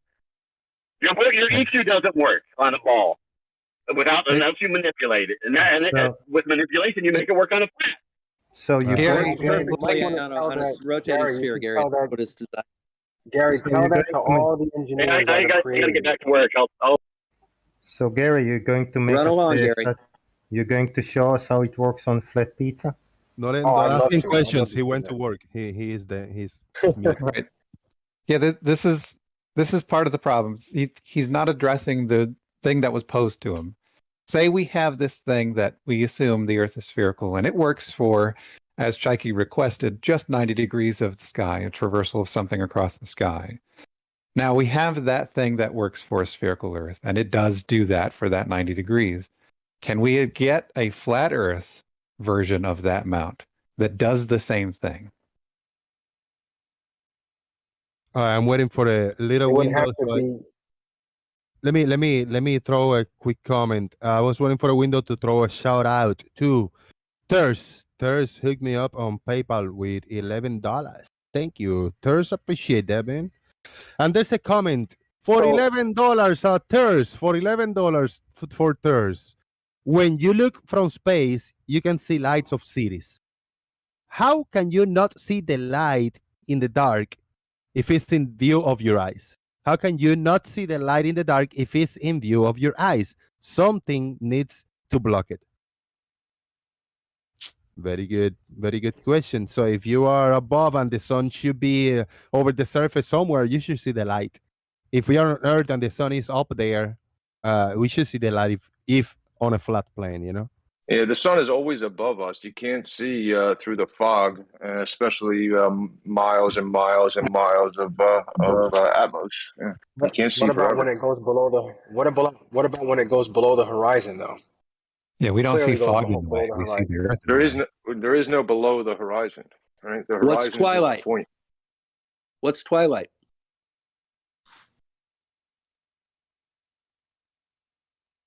Do you even know?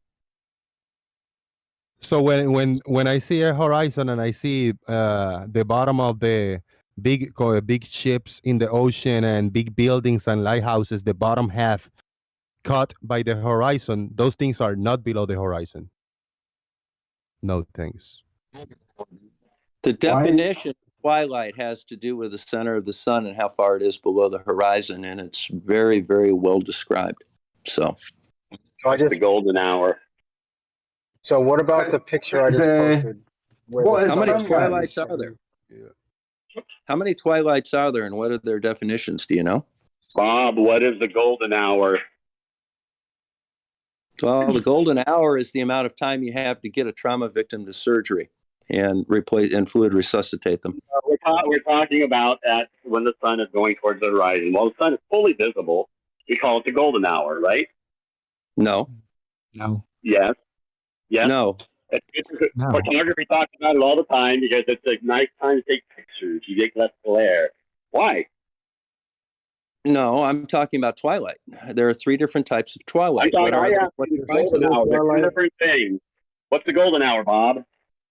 What period The of time golden hour is the time hour? you have to get somebody fluid resuscitated after trauma. Bob, what's the golden hour? You're playing stupid. I know you know this. Why is it called sunrise? I'll Google it for you, Gary. It's the same thing that he fucking said. It's the golden hour. Google it right now. The golden hour. The first hour after a traumatic injury considered the most critical for successful emergency treatment. We need to start because there was a lot of talking in between. Doofus Manfred, we got the definition. I got it on screen. Doofus, you want to read it for me? It's a short one. Go ahead. All right. The first hour after occurrence of a traumatic injury considered the most critical for successful emergency treatment. The thing that Gary asked me to Google. Thank you. And the actual definition that I read off from memory. Okay, That's Gary, not what I got. why is it called sunrise? There's 2 different definitions for golden hour. Oh my goodness, you mean there might be 2 definitions and I used the wrong one? Yep. Oh my God, I'm a flat earther now. I'm Googling it in real time over here. Golden hour. All right. The first thing that come up on my Google search, the first hour after the occurrence of a traumatic injury considered the most critical for successful emergency treatment. The golden hour is the period of daytime shortly after sunrise or before sunset, during which daylight is redder and softer than when the sun is higher in the sky. The golden hour is also sometimes called the magic hour. But when Gary asks us to Google something and we come up with something that he wasn't looking for, maybe he needs to be more specific. So the sun sets. That's a good thing. And the Yeah, sunrise it sets due to perspective as it moves further in the distance from you. And in the What the sunlight, answer was going to do to it, some model. Actually, The from sun is what always the viewed, the definition daylight is said that was always just viewed right. from Gary, above, I'm never talking. from below. There's no upward casting shadows. The sun is No. always above you at all times. NT Bob was talking. It's No, but confirmed wait, question. by If the every sun is walk of always life. above you, is the horizon below your feet? The horizon is the horizon viewed below my feet? Are you asking if the ground is at my feet? Is it? Yes, The the ground is at ground my is below feet, your yes. feet, right? The ground is Okay, at my so feet, yeah. why is it that the sun touches the horizon then? How does the sun appear to touch the horizon? As things set in the distance, right, and they get blocked like the sun does by decks of cloud decks and haze and all of other things that are present in real life, not just pictures, right? Little cartoon pictures of suns floating over top of Yeah, flat we take discs. pictures of reality. Yeah, yeah, we take pictures Yeah, in of reality. reality. Yeah. Yeah, in I'm reality, it showing gets a picture blocked right by, now. I'm following. No thanks. I'm following your description, and I got a picture on screen right now, and I just cannot see it. And this is the just an average good old photo of a yeah, I have sunset. the same kind of one, right? I have a video of something like that where a wave that's probably, I don't know how far out it is, right? A wave out in the ocean blocks the entire sun, but then as the wave crashes, the whole sun comes back into view. Yeah, You are a liar. How far I below believe the? that. Yeah, How, I believe that. Yeah. All right, so how let's high go ahead above the and water were you? let's go ahead and Go ahead. explore his claim right there. He claimed that a wave covered the entire sun Yeah. at the entire sun, all half a minute of it, okay, or half a degree. Agree, yeah. And in order Must have been for that to loaded happen, water. how high would that wave have to be? It would have to be half a degree in angular size at, say, 3 miles if you're 6 feet long. So how high would that wave have to be in order to cover the entire sun and then crash down and expose the entire sun? 25 Well, feet. there you go. Whatever measurement you need to come up with for to see how it works. Okay, so how high would that wave have to be? 25 feet, you think? No thanks. More 50 feet high. Well, Whatever let's is just go ahead. required for Let's just go ahead reality. and find out. Scissor feet. 100 feet high wave. Did I do it right? I Did I didn't get measure the 100 wave. I just made an observation that where a wave blocked the sun until it crashed, and then the sun was fully revealed again as it was setting on the horizon. Yeah. Well, the problem is in this picture, which I took myself. I'm about 250 feet above the water, so it can't be a wave. Right? Is that the sun? Yes, that's the sun. Yeah. Is it maybe the sun is further off in the distance, and now that's the halo of the sun, in being No, that's breaking through the breaking through sun. the atmosphere. That's the sun. no, that's the sun. So is it the sun or the light from the sun? That's the sun. No, that's the sun. Are they the same thing? That's it, the sun. On screen is the sun. Yeah. No, it's not. You said the clouds covered the sun, which is why it looks like it's set in. Which is I it's can the sun, see which is clouds being above cut the off sun by here. the Yeah. water, which is and it's being cut off by the water, which is the water is below my feet, right? Yeah. So how is the water now above your eyes? Yeah. Because the Earth is curved, and the Earth is That's a big rotating hump. away from the sun. That's a big hump. How high is the hump? Can you Hump. can you model that Define in hump. flat Earth? Define hump. Can you model that? I can model that. I don't know what you mean by hump, Make it work.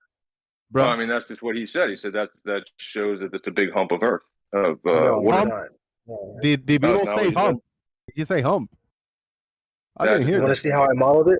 It's the Sagitta horizon of a globe. Oh, Is that what well, you're saying? he used those words maybe, but no hump. That's why I asked you Oh. what you mean with hump. No, I didn't use that word.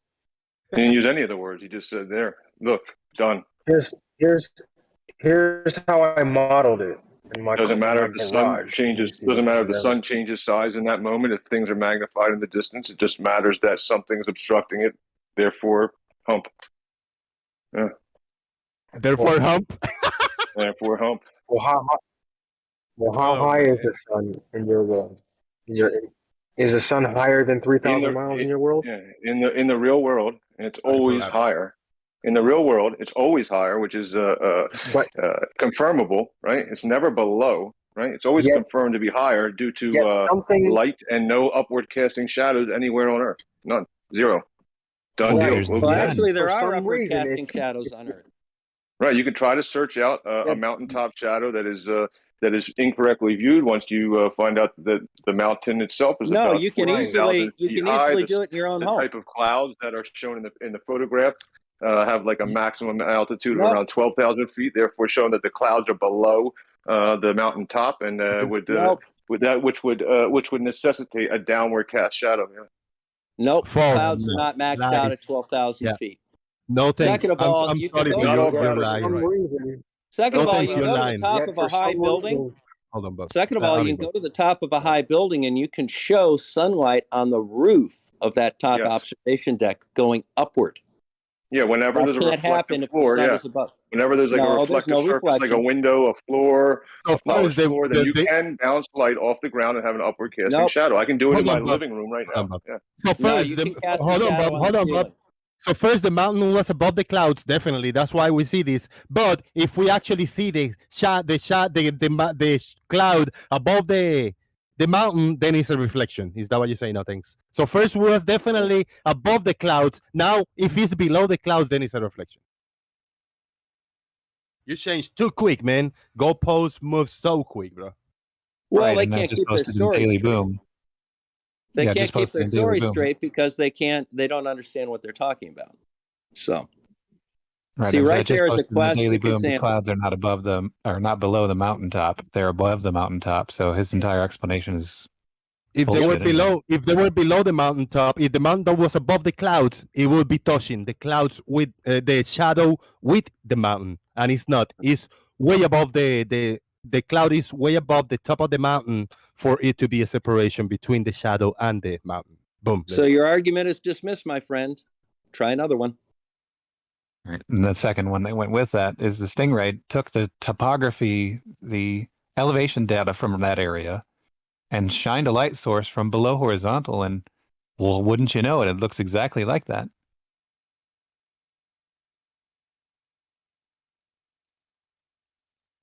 There must be a way to explain this without explanation. Sorry, there must be a way to explaining this. I mean, unless if you just want to invoke reflection somehow, in a mysterious way. I guess. I mean, I cannot go against your belief, even if it doesn't make sense. You know. CGI. You can even see. You can even see the outline of the mountain peaks on the shadow, inverted on the shadow up on the clouds. Yeah, it's definitive demonstration that the sun is below the peak of that mountain. It's just ether perspective. Oh, that mountain must be on top of a hump. Should we call it perspective? Yeah, these guys. Yeah, these guys can't keep their story straight. I mean, they have so little understanding of what's going on and so little understanding of perspective, they can't even come up with a cognate story. Yeah. Hold on one second.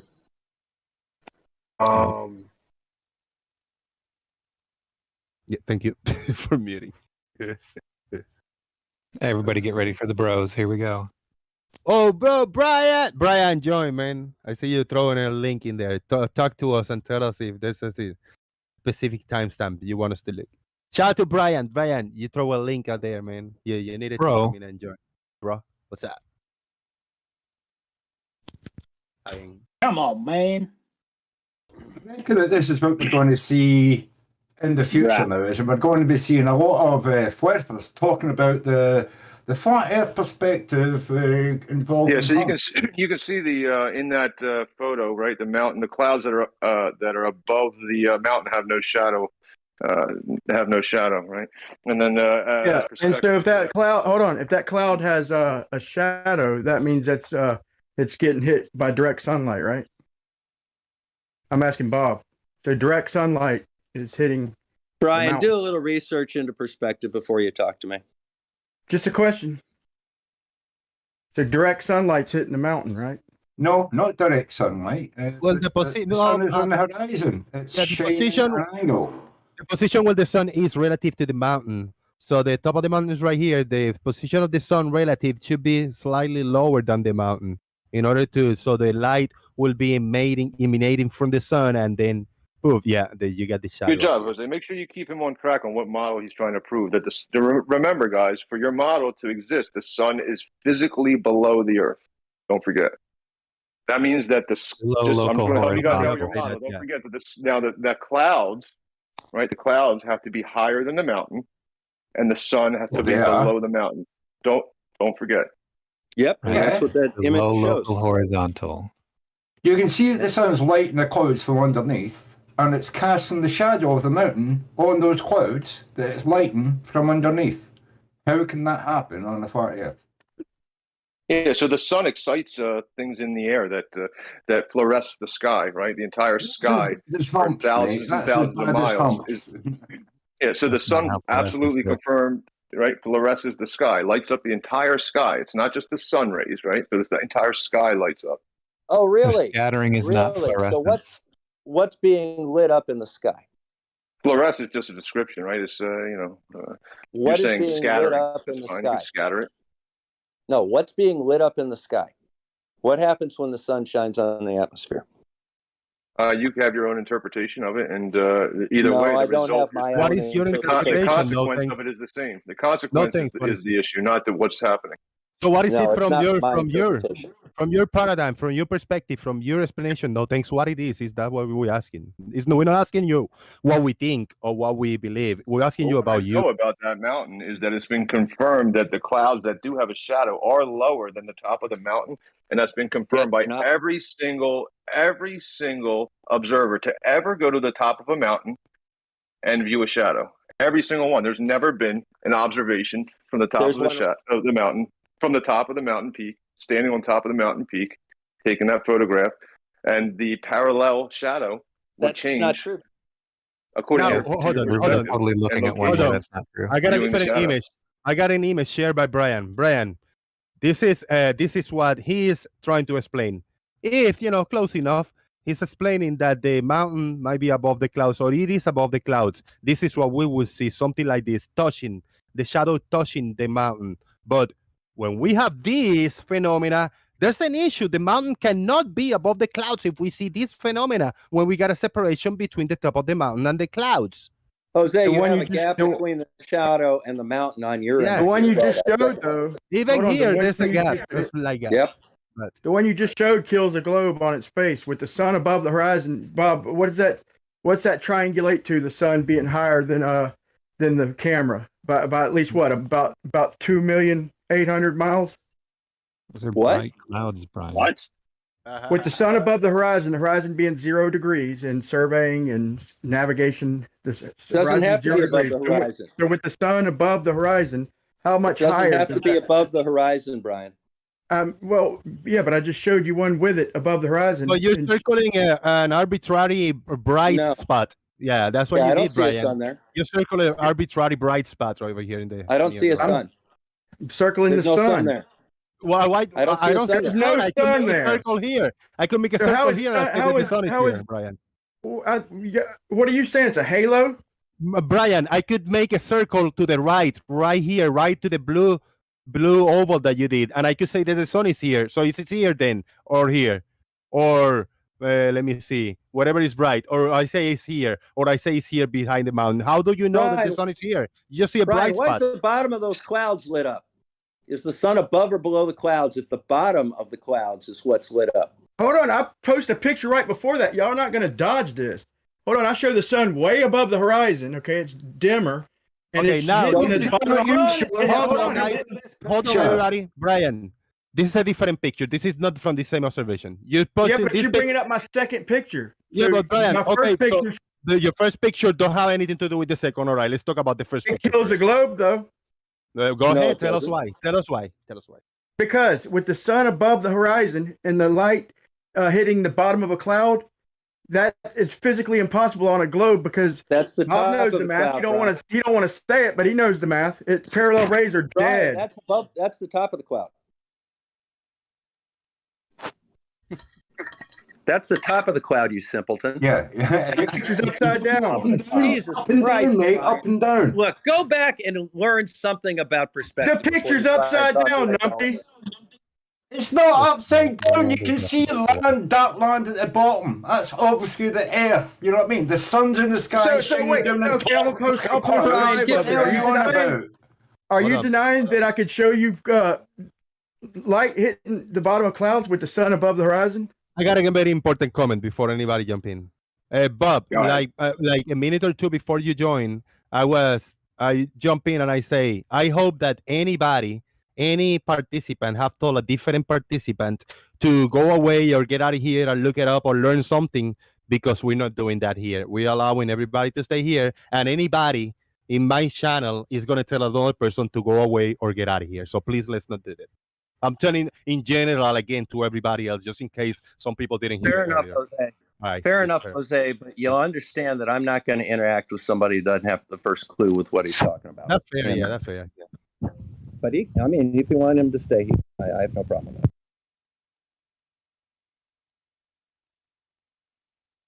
I want him to say the picture is upside down again. That's great. So this picture is what is it? This is all right. We got some kind of a mountainous terrain over here, the trees. Yeah, it is pretty hilarious. And then we got clouds. Yeah, I mean, it's pretty hilarious that all you guys would really need are constant examples of upward cast shadows, right? And you don't have them. I mean, you would need them. These would be a requirement of the sun being setting below a curved surface, which doesn't happen. So no matter how high I go, if I go in an airplane, right, at sunset, the light is still coming down into the airplane, no matter how high you go. There's no evidence, right? So an airplane is higher than a mountain, and there's no evidence, zero, of the sun casting upward shadows into the cabin of the airplane. I've seen photographs of airplane shadows cast into the clouds above them. I've seen photographs like that, you know. So if I were to go in a helicopter above that mountain, you would imagine that all the shadows would be on the ceiling of the helicopter. It doesn't happen in real life. All right, guys. The sun is above you. We got a new image, Farmer's Boy. I've just this image that was taken not too far from where I grew up, the Fens. That's showing the shadows of clouds being cast onto the underside of higher clouds. How the hell does that work if the Earth is flat and the sun is just moving away? How does the density of clouds play into how much light can get through them? Just the way it sounds. Answer. No, it's got nothing to do with density. It's purely the fact that the shadows of clouds are being cast up onto the underside of higher clouds.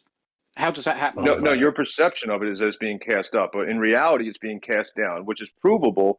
Provable reality that no matter how high you go and no matter where you go, there's never upward casting shadows. So it's provably just your misunderstanding of what you're seeing. Really? So basically, you're looking at that photo and you're somehow saying that those shadows are being cast down and not up. If every single shadow, right? It wouldn't just, I mean, I don't know if there's some sort of magnetic properties. You believe in magic mountains or something where it's attracting the sun. But Really? if every single object would require an acoustic earth shadow, upward casting acoustic earth shadow, not just mountaintops. Let me add to that. Let me add to that. No, thanks. Real quick, Farmer's Boy just posted a picture with diverging shadows on top of that. If the light's coming in parallel, that's not crepuscular. That's direct shadows. But here, I posted a picture clarifying that. But I was just crepuscular shadows. Hold on, hey, guys. wait, Brian. I was just joking about the picture being upside down, dude. I was just fucking with Bob. That other one wasn't upside down. But I'm gonna post. I posted a couple more with the light hitting the bottom of clouds with the sun above the horizon, and that kills parallel sun rays. And then the last picture I posted, it's a version of Farmer's Boys. It shows diverging shadows clearly. That kills your parallel rays. Sorry, very sorry. No. Yeah, crepuscular rays don't kill crepuscular shadows. Crepuscular shadows, pal. I posted a better version of it. Thank you for cutting in, shadows. Thank you for cutting in, Brian. Jesus fucking Christ, fucking child. Okay, crepuscular rays don't disprove parallel light rays. That's not a crepuscular way. Listen to him act like a Spoiled little God. brat. Brian. You anal retentive today, bud? Let him finish, Brian. Let him finish. Hey, I want to Brian. hear. Brian. Motherfucker. Let's. Okay, but we'll don't try it again. decide. Go ahead. Crepuscular rays, even if you want to say crepuscular shadows, dipshit, don't disprove parallel light rays because remember railroad tracks? Those are supposedly parallel. You can see them diverge and converge. If you stand in the middle of them, you can see them converge on either side of you. And it's interesting because sun rays do that same thing. You can look away from the sun when crepuscular rays are happening and see them converge on the other side of where the sun is. Is that a sun crepuscular ray or is that a shadow?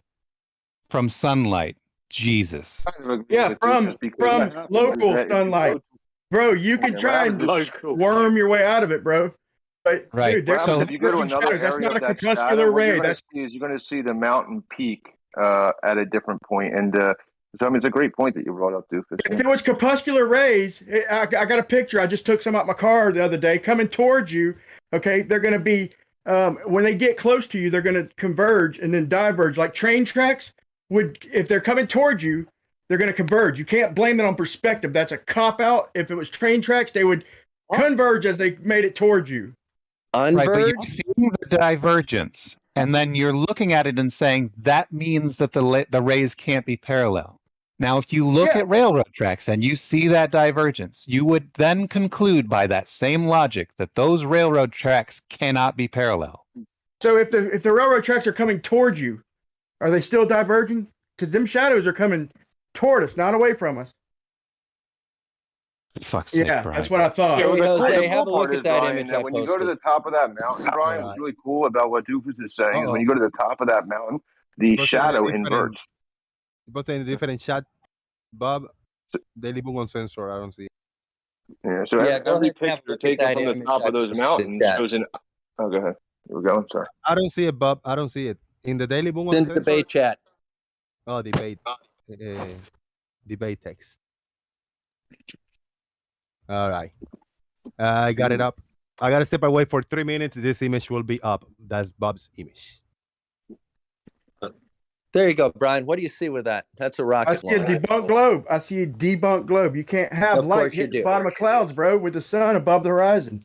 What are you looking at right there in that image? That's a rocket launch. What do you see that's unique about the smoke trail? That was a rocket looks launch like, at I either don't- sunrise or sunset. You sure that's not some guy just flicking It a looks like a cigarette? bright I mean, spot. yeah. It's real white, then a bright spot, then it turns to dark. Okay, so it starts off dark near the bottom, and then it turns orange and yellow, right? And then it turns white. What does that tell you? That tells me no globe. And it Of also course. tells me that the space So it shuttle tells must be, me that you must have be no not idea what gaining you're looking at. elevation, or it would be bright too. Yeah, well, you have no idea what you're looking at. The reason the bottom is dark is it's in shadow from the Earth.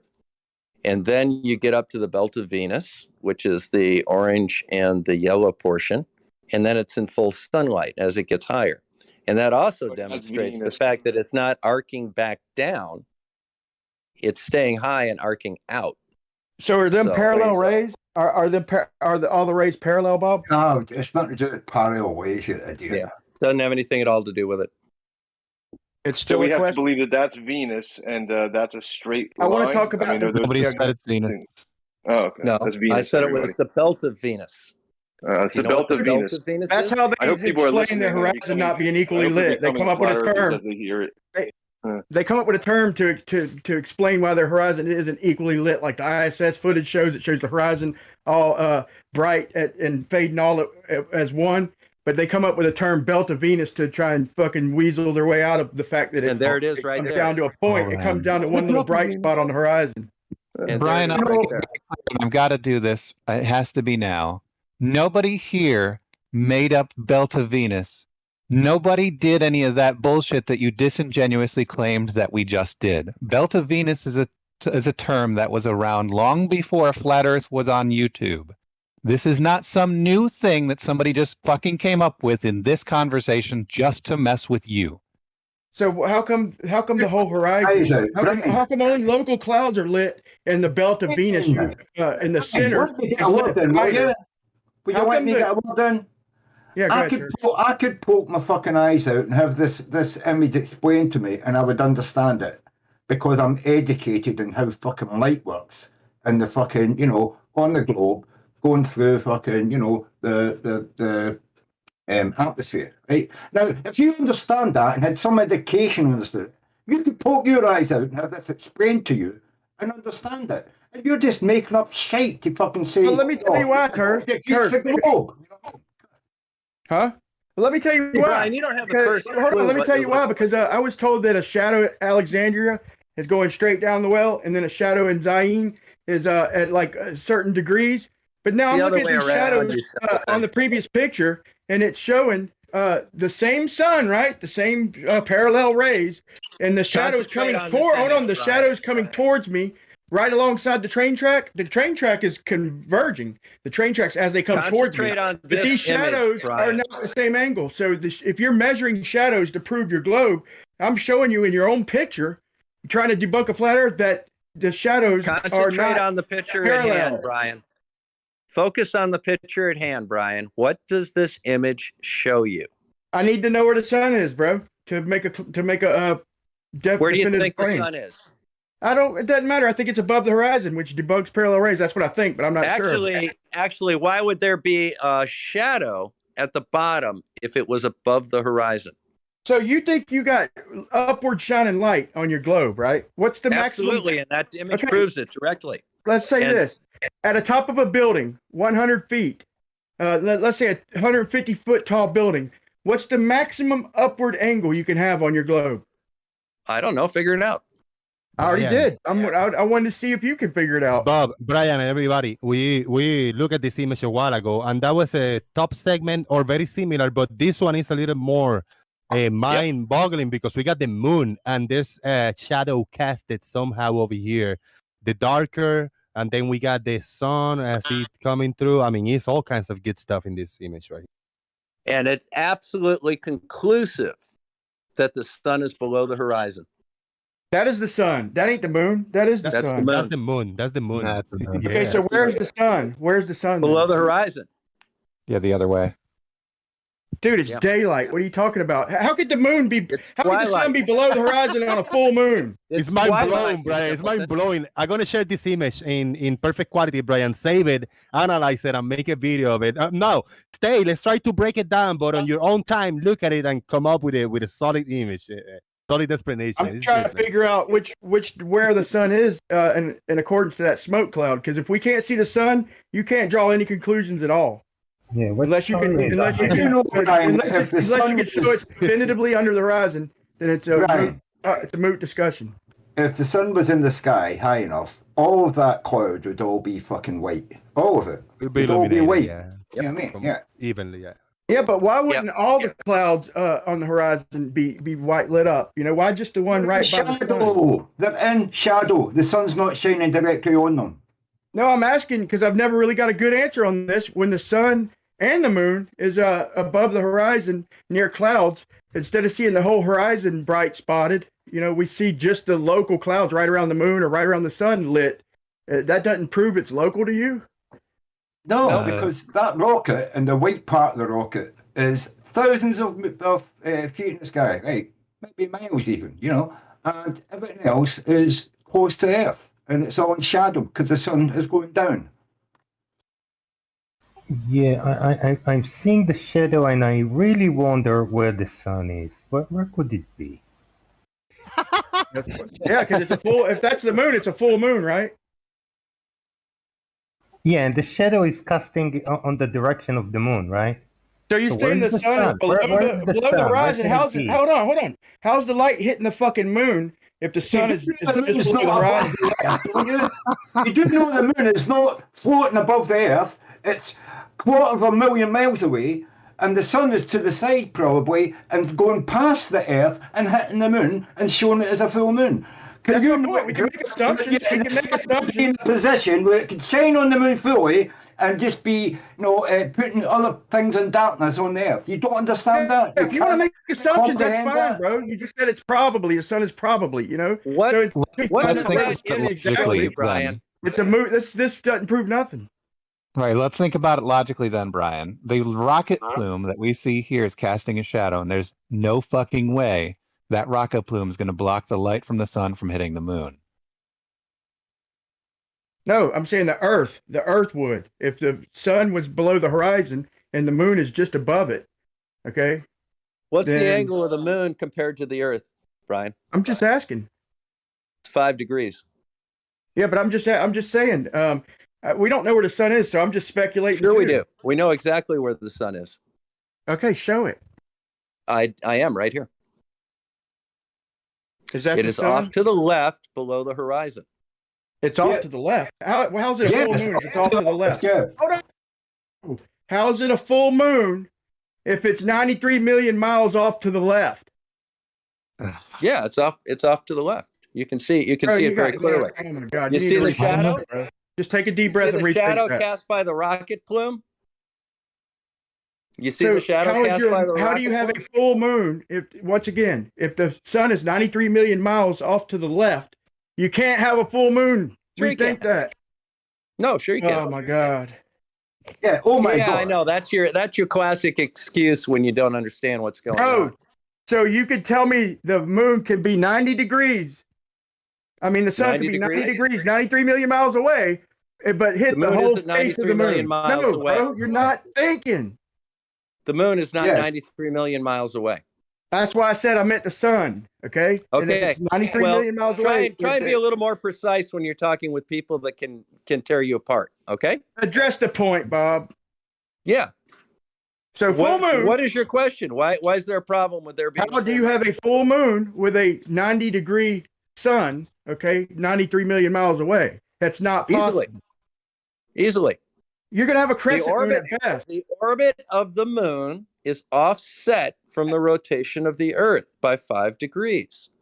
So it's either above claims, but you're just making it's claims. either above the Earth or it's below the Earth. In which case you have a full moon. If it's directly behind the Earth, you have a lunar eclipse.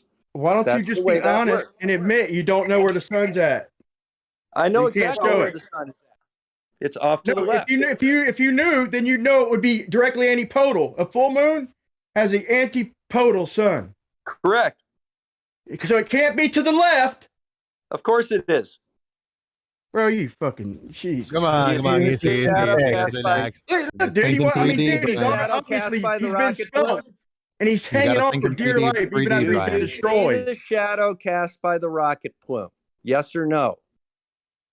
Bro, we're not talking about the rocket unless we know where the sun is. We do. We can tell where it is. We based know on that where with the full moon, the sun is opposite. Will you stop your screaming and carrying Oh, bullshit, on? bro. You're childish destroyed and behavior? you won't accept it. Look, where does the moon got to be to get full facial sunlight? Talk and let talk, remember.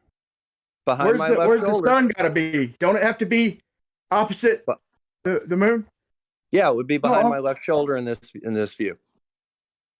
Okay, so now it's behind you. That's what I thought. Yeah, it's behind me to the left. If you look at the shadow of the rocket plume, which is pointing towards the moon, you can see the exact direction of the sun. Behind So the show me dude a and to the picture left. of where the sun is now that you done moved it to underneath to the left. Now behind your shoulder. Is this the way you have honest conversation, Bob? Brian. I consider Bro, myself this can't semi- work, dude. If you don't show the sun, then you can't prove nothing. Neither can I. I don't need to show the sun. I can see Only where thing it I is proved based on is the that shadow. where you said the sun was a lie, and you pretty much confirmed that in a Weasley kind of way. The thing is, right, I consider myself semi-educated, and even from this picture, I could work out that the sun is somewhere to the left and probably just past the Earth enough to highlight the moon. I worked that out myself. My Here it is. semi-fucking I showed the educated sun. brain worked that out. And Brian, you have got no fucking idea what the fuck you're talking about, and you Okay, still hold keep on, shouting and Terrence. blowing about I crap. consider But myself listen, I showed the sun and circle it for you, and you're looking at it and you deny it. But here's a picture where you can't even see the sun at all. You didn't circle the sun, Brian. And y'all would rather stand behind a fucking desk You can than an actual sun. You know what I mean? Talk and let Fuck talk. me. Talk and let talk, guys. Right, Did you as hear the was point first? It was a demonstrated to you in the question. chat, you didn't circle the sun, Brian.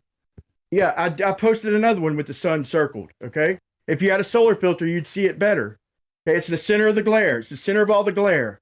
Well, And, you don't know that. Everything that is around the Let me ask Chris this photographer question is again. not. Let me Everything that finish is asking around the Terse this question because I photographer don't is think he not heard lit. me. Terse, this is a question. Okay, why are you defending a picture where you can't prove or show me where the sun is, as opposed to one where you're seeing the sun and it's circled? Why are you defending the one that ain't even showing the sun? Hold on a second, Brian. No, let me answer him. I know how light works. And you circled a bright spot in the sky, but you can't say where the sun's there. There was a bright spot just to the right of it, and you didn't circle that. So well, y'all laughed at no thanks for let saying me it was a answer. halo. Y'all... Let me answer, Brian. Right? Let him finish. Yeah. Going by the photograph that we were looking at with the rocket in the sky, I could work out myself where the light from the sun is probably coming from for that photo to make sense in reality. Not making up bullshit about where I want it to be. You know what I mean? So that's what my answer is. All right. All right. Well, y'all was laughing at no thanks for saying, you know, it's a halo, but now when I show you the sun, it's not a halo. It's you know, everything gets all serious. All the laughing stop. Brian, you haven't paid any attention at all, have you?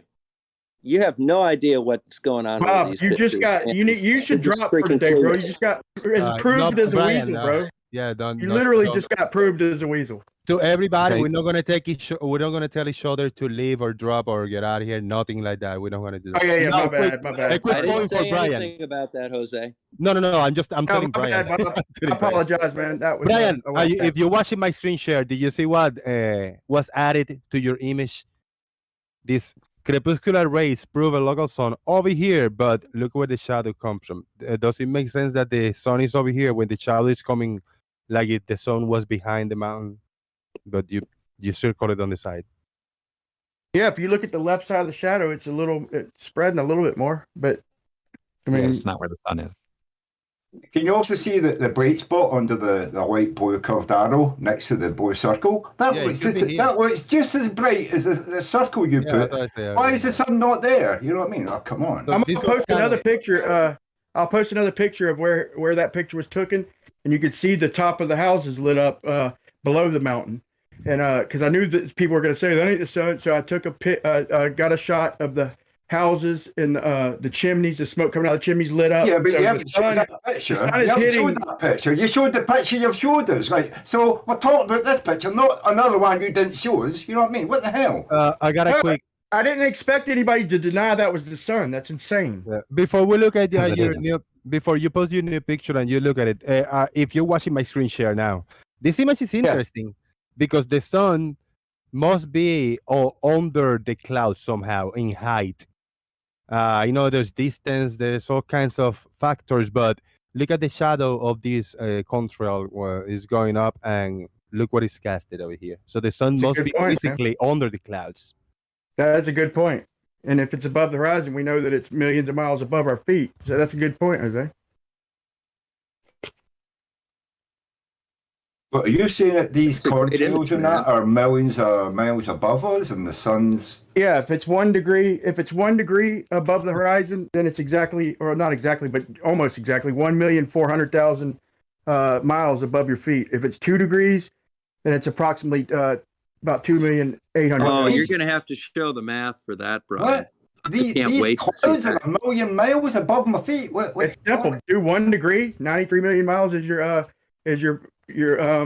freaking baseline, and your opposite side is going to give you 1,400,000. You want me to post the math? No. These clouds, Brian. How high are these clouds? Roughly. Mile, maybe? Mile? 2 miles? Well, I'd say maybe 5. I mean, planes fly at 50,000, 60,000 feet. Yeah, maybe.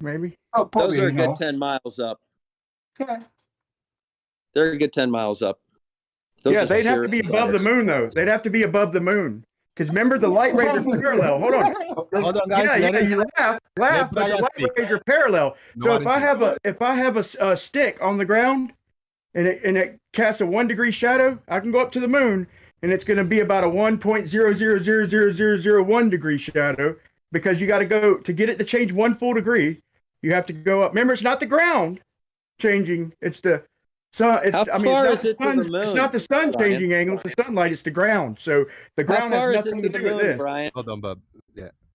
What? Yeah, we gotta try to decipher, because if the clouds are above the moon, if the moon is below the clouds, we should have an average height on how far the moon is from the Earth, how far away. Well, it's a 250,000 miles, basically. Hold on, We're Teresa, about that. Brian. Hold on, Teresa and Brian. Worldview. What's the question? How high is the moon if the clouds are above the moon? Oh, I don't think the clouds are above the moon. I don't think the sun's rays are parallel. The moon is below the clouds, you say?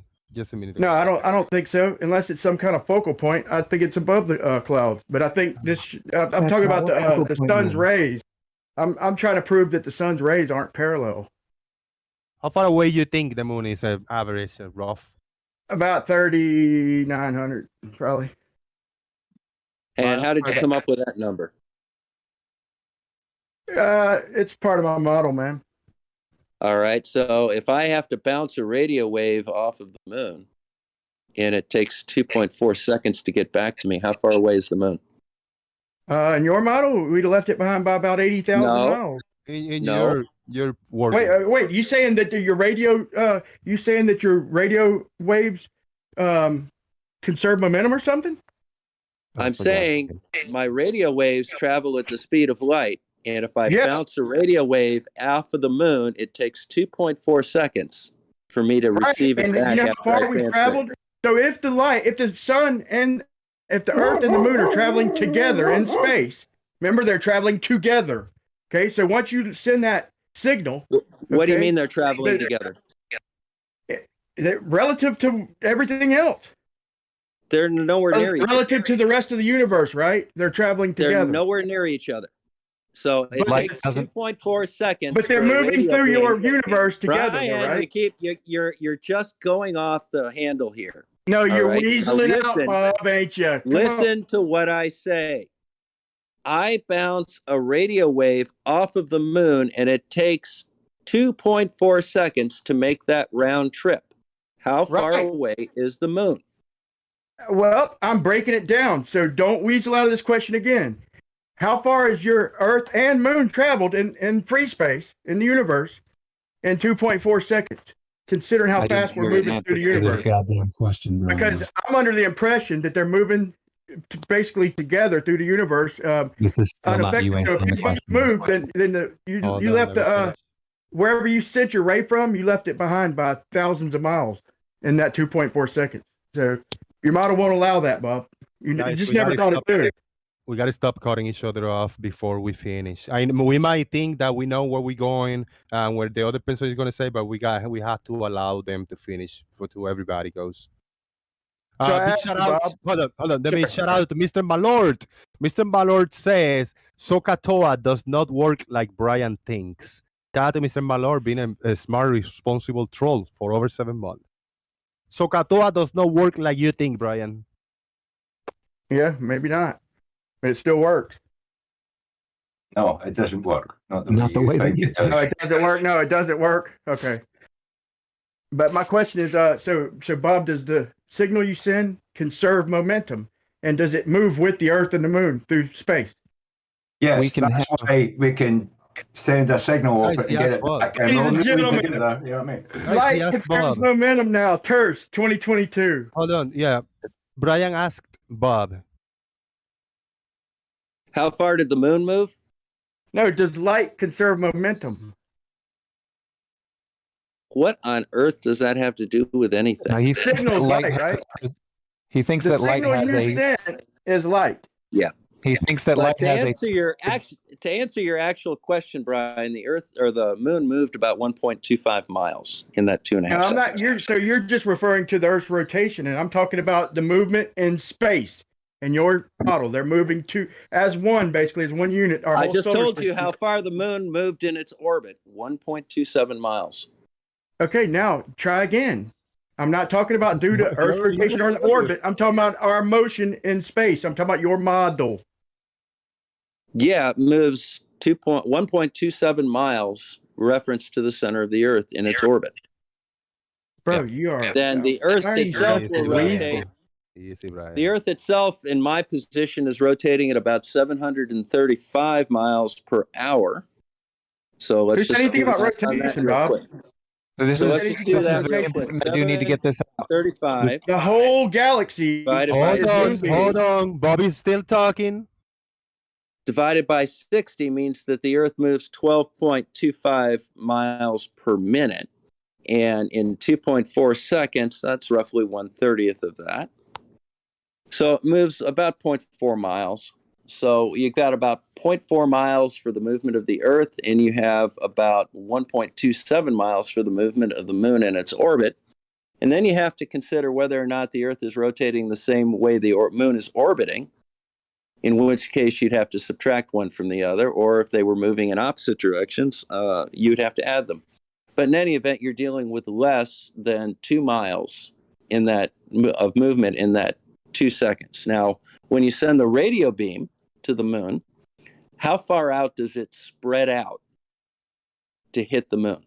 And how much of that comes back towards us? So it's actually a pretty simple you've thing to shrunk do. your Amateurs universe do it all down the then, time. right? So if you shrink your Amateurs do it all universe the down, time. if you think you're hitting the moon, I don't know what to tell you because I've never seen anybody do it. I've been hearing this claim forever, and nobody will do it. They told me a club at the beach, and they didn't know what the fuck I was even talking about. Okay, I just get You don't know. They don't know what an Earth Moon Earth bounce is with ham radio. There wasn't even a fucking club where the fucking address he gave me. They didn't even know what I was talking about, dude. But here's another thing. Nobody's ever showed me. B, if you just do the math, okay, the sun and the moon, the moon and the earth are supposedly moving together through the universe, not just around the sun, through the entire universe. And if light, which we know can't conserve momentum, then it's going to go a lot further. We left our spot way behind in the dust in 2.4 seconds because we're going like 1,000,000 miles per hour. That's just counting the galaxy. Right, but this is about the fourth time this has been mentioned. I do have to break in here. Brian, light does not have a preferred frame of reference. You're preferring the universe. You're preferring to have the light be compared to the motion of the Earth and the Moon through the galaxy. That's you preferring a frame of reference, and light does not do that, Brian. No, you are preferring the frame of reference. If we are moving, then the light's either conserving the momentum or it's not. You're preferring a frame of reference and leaving out all the other motion. It's you who's preferring a frame of reference, pal. What are you doing when you select the motion through the galaxy? You're preferring You got to that select one, right? all the motions, bro. When you're dealing with light, you have to use all the motions. Of them. You deal with 0 of them, Brian. That's what having no preferred frame of reference means. Jesus. Hey, Brian, I went ahead and hold on. So the light doesn't take 8 minutes. The light doesn't take 8 minutes to hit the Earth. Hold on, Bob. Let me respond. Yeah, let the light doesn't take 8 minutes to reach the Earth from the sun. It does, and if you work out the math, of course it does in your model. Let me go ahead and finish, Brian. Let me go ahead and finish the 8 minutes that it took. Now to do that same stupid math you were trying to do against the galactic motion of the solar system, and you'll find out that it was really stupid for you to even bring it up because light doesn't work like that. It doesn't. So if we're not getting the rays that are hit at leaving the sun right then, we're getting the sun rays that left 8 minutes ago, right, in that direction. Okay. So why are you abandoning that philosophy with everything else, like the moon and the radar? You're not abandoning that philosophy. If it's particles, attempting to put the light in a preferred frame of reference, which I already told you, stop doing it. No, you are. If it's particles, then and we're moving the way the model's playing. There's no getting around it, bro. Relativity is not something you can ever learn, I don't think. Bro, you just said the rays take 8 minutes to get here. Okay, so obviously they're traveling. Uh-huh. Okay, so the radar is the radar also particles of light? Right. No. The motion of the solar system through the galactic. motion of the solar system through the galactic. I'll try it again. The motion of the solar system through the galaxy does not enter into that computation for the 8-minute travel time from the sun to the Earth. The light doesn't give a shit that we're moving through the galaxy, Brian. Then how is it conserving momentum, pal? It's not fucking conserving moment. It doesn't care. It has no preferred frame of reference. You then fucking why are you taking away all the other movements then? Yes, because they don't matter.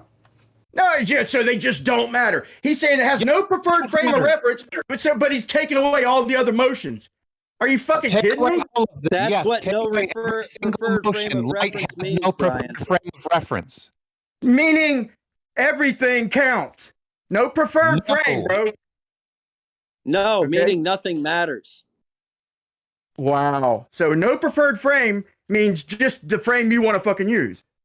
No, none of them. 0 of them, Brian. Use none of them. So light from stars ain't taken. So in other words, if a star just explodes or goes dim, then it's instantly gonna go dim to us here on Earth in your model, right? That's all you're saying. Brian. No, it has to do with the there's no light preferred frame, distance to bro. the So star. motion doesn't matter, right? No, motion doesn't matter. It's strictly the distance to the star and how long it takes light to traverse that distance. And how far the light's moved. Ronan, you're breaking up. You're trying to talk, but it's roboting. But in any event, Brian, I put an Earth bounce up. It took me all of 5 seconds to find. I think Brian. Okay, what I want you to do, hold on. What I want you to do is use a radar to show something local. Show me something local and the speed or the distance of something local, and then point it at the moon with the same device. Show me that device works. Yeah, I can do that. And then we'll talk about it. Yeah, I can do that right now. Lovely. I think, Brian, you mistake the sun for a torch. It's not shining in one direction. It's shining 360 degrees by 360 degrees. It's a globe shining light out in all directions all around a sphere.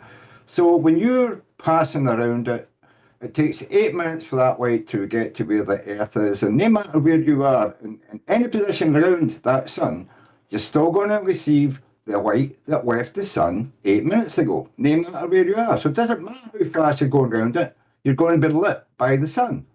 All right, perfect timing. In your model, first we have to adjust the telescopes.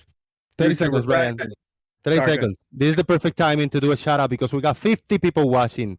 I'm just coming back from a vacation that I didn't go anywhere and I was more broke than I am right now. But glad to have 50 people watching with 33 likes. Illuminati confirmed. If you haven't hit the thumbs up, click like now. Join us on Discord and give us some money via PayPal or Super Chat. Thank you very much. Carry on. Go ahead. Yeah. So Brian, there's your light hitting. radar. Hold on. Just with the light hitting our atmosphere and slowing down, we have to tilt the microscope due to the light slowing down from refraction in our own, just in our atmosphere, just in the few hundred miles, whatever. We have to tilt our telescopes because the light is supposedly particles.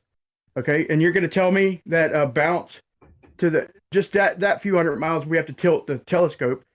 But in that couple seconds, with the way we're moving through the universe together, the light would have to conserve momentum for you to get a moon bounce, or it's not possible. Refraction is the same thing as. You said refraction. We're mentioning the atmosphere, right? That's not the same thing as relativity, Brian. I hope that you realize that refraction and relativity are two different concepts. He doesn't have the first clue. No, I do realize that. Hold on. So I had to angle my camera a little bit to the rocket, like the last year rocket. I forgot which one it was, but I had to angle my camera away. My phone, I didn't have to. It was weird, but yeah, I know that they're not the same thing. But you can't exclude our motion when it comes to light. You can't just throw it out. Yeah, you can't. Unless we're moving Brian, in the same I went ahead and I put that radar up you requested. I put the link up for you. All right, unless we're moving in the same direction, okay? This is your model we're talking about. What you're talking about. We're not going to talk about your movement and direction, Brian. Can't exclude motion. Yeah, we're excluding motion, Brian, because it doesn't matter. I went ahead and I put that radar up that you requested, and I also let's have see it. moon bounce Here. up. Explain it. I don't need to read the article. Yeah, I mean, I do. Project Every Diana. time you post it, it's bullshit. So I want to hear it out of your mouth. All right. Well, Project Diana was an air defense radar in New Jersey that they built in the late 1940s, and they were testing it against aircraft, and they decided just for shits and giggles to see whether or not they could get a signal off the moon, and they bounced a signal off the moon. They got a return at 240,000 miles. Yeah, because And one the guy, actual because signal- one guy claimed and it. the actual signal is right in that article. You can see the original I know. signal. And it went to the board over in the UK, and they all said it wasn't definitive enough with all the noise and everything else. And they sent it to JP. They sent it to JP Laboratories, to Jet Propulsion. What board? And one guy from Jet Propulsion Laboratory agreed it was the moon signal, or a return signal for the moon, and then they just ran with it. One out of all them guys, one guy claimed it, and they just rode with it. Ryan. Anyway, you didn't do this. You said JPL didn't exist in 1947. Maybe it wasn't JPL. It was one of them places. Okay, well, you don't know your butt from a hole in the ground. Jack Parsons. What you Just saying? Jack amazing Parsons listening to you Laboratory? talk. You saying Jack Parsons Laboratory wasn't around then? Oh, Jesus Christ. In Answer the question. 1947? Yeah. JPL is Jet Propulsion Laboratory. I know, but developed by Jack Parsons. Oh, for God's sake! So what does JPL Dude, stand y'all for? don't know any of this shit, and you're just fucking Does it stand making for bullshit Jet claims. Propulsion Laboratory? Which one does it actually stand for? It's Jet Propulsion, but it was founder was Jack Parsons. They're fucking masturbating. You bad microphone, Dan. Sex charge. Dan, bad microphone. Bad microphone. Why don't you just shut your mouth? Bad microphone. Big shout out to Turs, gave me a 10-pound super chat because the PayPal is down for him. Wow, hopefully that gets sorted out because the PayPal worked for Martin. Martin gave me a big $20. $20 from Martin. Thank you very much, man. I appreciate that, brother. That helps a lot, man. Anyway, what I'm about to post shows that the bounces that they finally got a bounce what they thought was off the sun. They tried it on the planets, the moon, all that, and it didn't line up. It did not line up. Well, we're talking about the moon bounce. So they right now. even had to throw out the sun bounce because it didn't line up with the moon or the planets. But I'm gonna post that for anybody curious. Is this really Bob hiding under another name? This is Dr. Bob, the science guy. Yeah. Yeah, I thought I He's did not you hiding. yesterday. Yeah, well, he should after yesterday. He's not hiding. He should. If now, disclaimer: if anything happens somewhere else, leave it in wherever that happened. We are here just having an open hangout, a discussion back and forth, having fun. There's not going to be any personal attacks from anywhere. So. And there's still one question left on the table for Brian Leakey.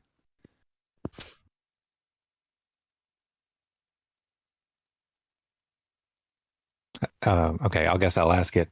Brian, if the moon return, the signal return from the moon is 2.4 seconds later, how far away is the moon? We got to work with your numbers anyway, so just go ahead and fire it out. 238. What do you do with the microphone, Dan? It sounds. What is that? How did you figure out 238? 238 what? Parsecs? No, 1,000 miles because we're going. Okay, how'd you calculate that based on a Earth Moon bounce of 2.4 seconds? Calculate shit. Remember, we listen to you while you bullshit us. So we're using your. Well, you can't really do the math, can you? What's the speed of light? Who gives a fuck? 5,286 something? I don't know. Who gives a fuck? That's the number of feet in a mile. Yeah, I don't remember. Sorry. What's the speed of light? I don't remember, dude. I don't use it very often, do I? 186,000 miles per second. Wow. How far does light travel in 2.4 seconds? How would you do that? You're not impressive. How would you do that? You're not impressive. Dan? That's impressive. I didn't know that, man. That's impressive. Yeah, all I know he is knows it by heart, man. They had the reflector up there long before they landed there. What are you guys even talking about? Who said anything about a reflector? I'm talking about bouncing a radar signal off of the moon. So, and a radio signal off the moon. So it takes 2.4 seconds to make the round trip to the moon, and the speed of light is 186,000 miles per second. So how far is it to the moon? Let's see if you're up to modern science. What's the slowest they've got light to travel in the lab? What's the world record right now for the slowest they've got light to move in the laboratory? And did you include refraction? You could just use standard. If anybody has been keeping up with modern science, what's the world record right now? Slow speed of light. Standard refraction, if you want, guys. I wasn't talking about you, Dan. We're getting educated by flat earthers now. I like what's going on here. Yeah, let's hear it, Brian. What did they do? They've got it going so slow it goes backwards. No, I'm just kidding. Does anybody know? Or anybody care to look it up? Just asking. I mean, we have to taking my word for it because I don't want to explain my point and y'all be like, ah. You know, well, just look it up. The thing is that you asked Dr. Bob to say his stuff because you wouldn't read it, so he read it for you. Why are you not going to extend that same courtesy to us? I asked him to explain his experiment. He said he did it, and I said everybody keeps telling me that, but nobody will produce it. And what I said I want to see is you pointing a radar at something local, like an airplane or maybe a. And I whatever. showed you exactly that with Project Diana. And if you look at that ain't you, Bob. Seconds, that's you taking somebody's word. Doesn't need to be me. I'll be doing it myself next summer. However, at 2.4 seconds, that gives the distance to the moon. You can keep talking if you want, Brian. I'll just continue. But at 2.4 seconds round trip, that comes out to about 226,000 miles to the moon. Now, obviously, 2.4 seconds isn't the exact amount. It's just pretty rough, and that gives you a very close estimate to the distance to the moon. So there you go. I already told you, okay? In your model, we're cruising through space, okay? And we're ignoring. We're not moving toward the moon, bro. You can't go out. You can't bring in relativity. We're not moving toward the moon, okay? We're moving in space, in free space, okay? So you can't choose a frame of reference you want to use. You have to use the motion unless you claim the you're choosing momentum. one by doing that, and Brian. moving with us in the moon, then you're out of gas, bro. Sorry.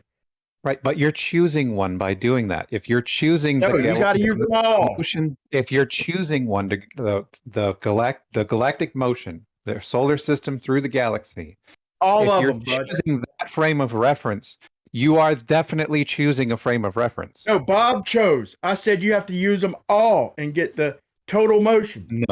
No preferred frame of reference. No, I'm using none of them, Brian.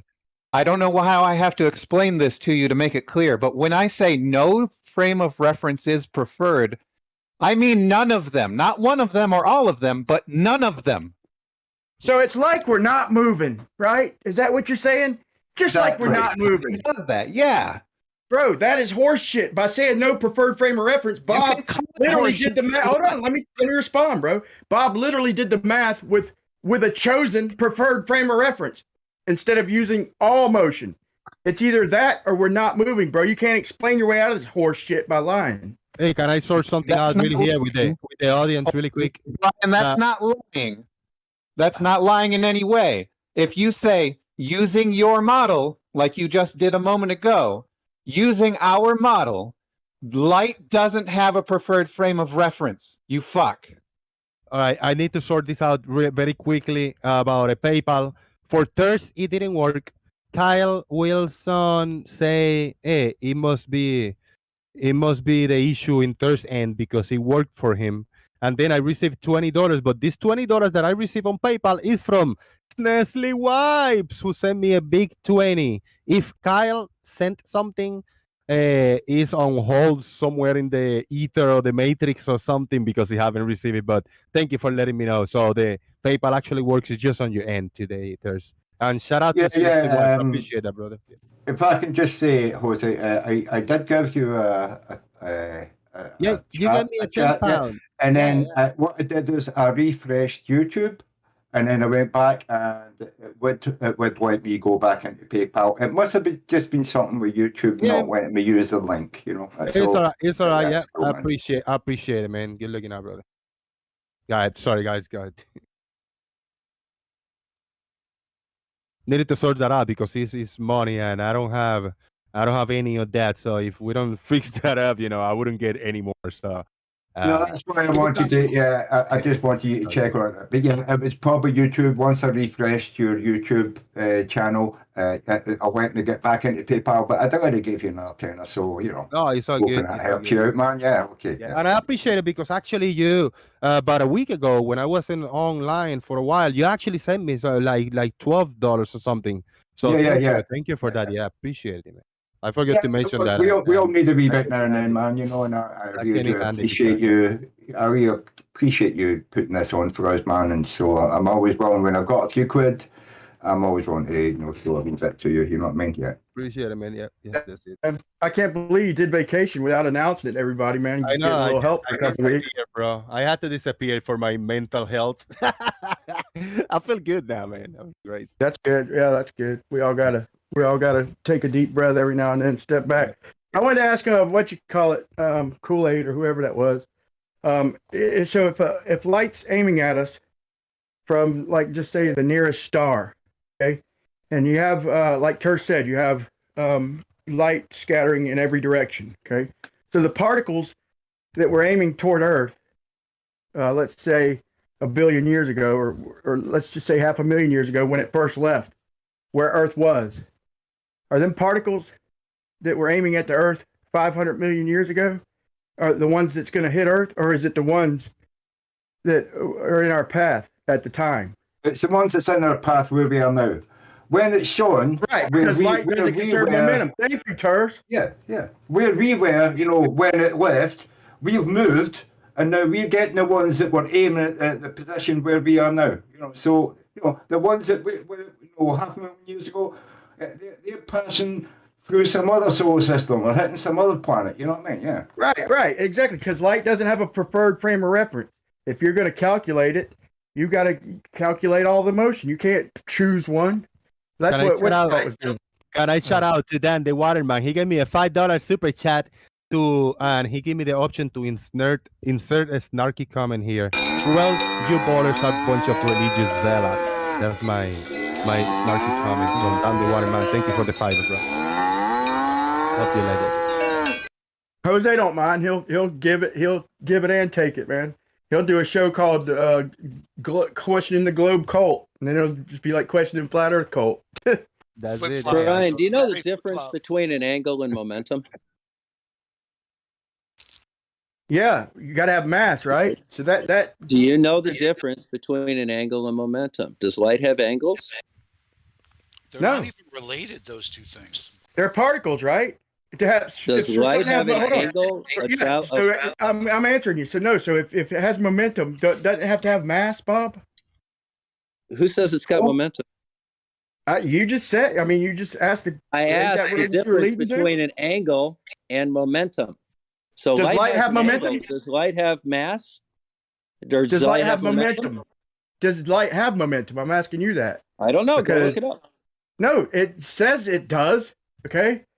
It says it's a particle with zero mass, but has momentum. But I mean, if I'm not mistaken, part of the angular momentum freaking formula. What does angular momentum How can it have angular momentum if it doesn't have mass when that's part of the formula, Bob?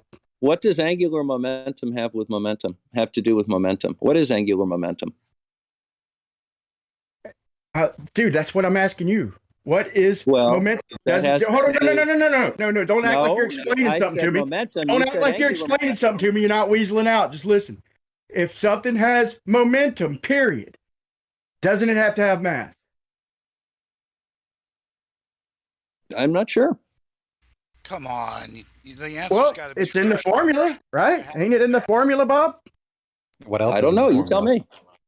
We're discovering new things all the time. And like, for instance, when they discovered the God particle, maybe that God particle actually gives mass to atoms which don't actually have any mass. You know what I mean? So maybe there needs to be a conjoined thing between, the I can't remember the name of it, but the God particle and small tiny particles that don't have any mass, and it needs to have the two of them to give mass. And therefore, what actually is the mass? Is it the God particle in conjoining with a non-mass particle, or is it the particle itself which makes the God particle appear and be something? I don't know.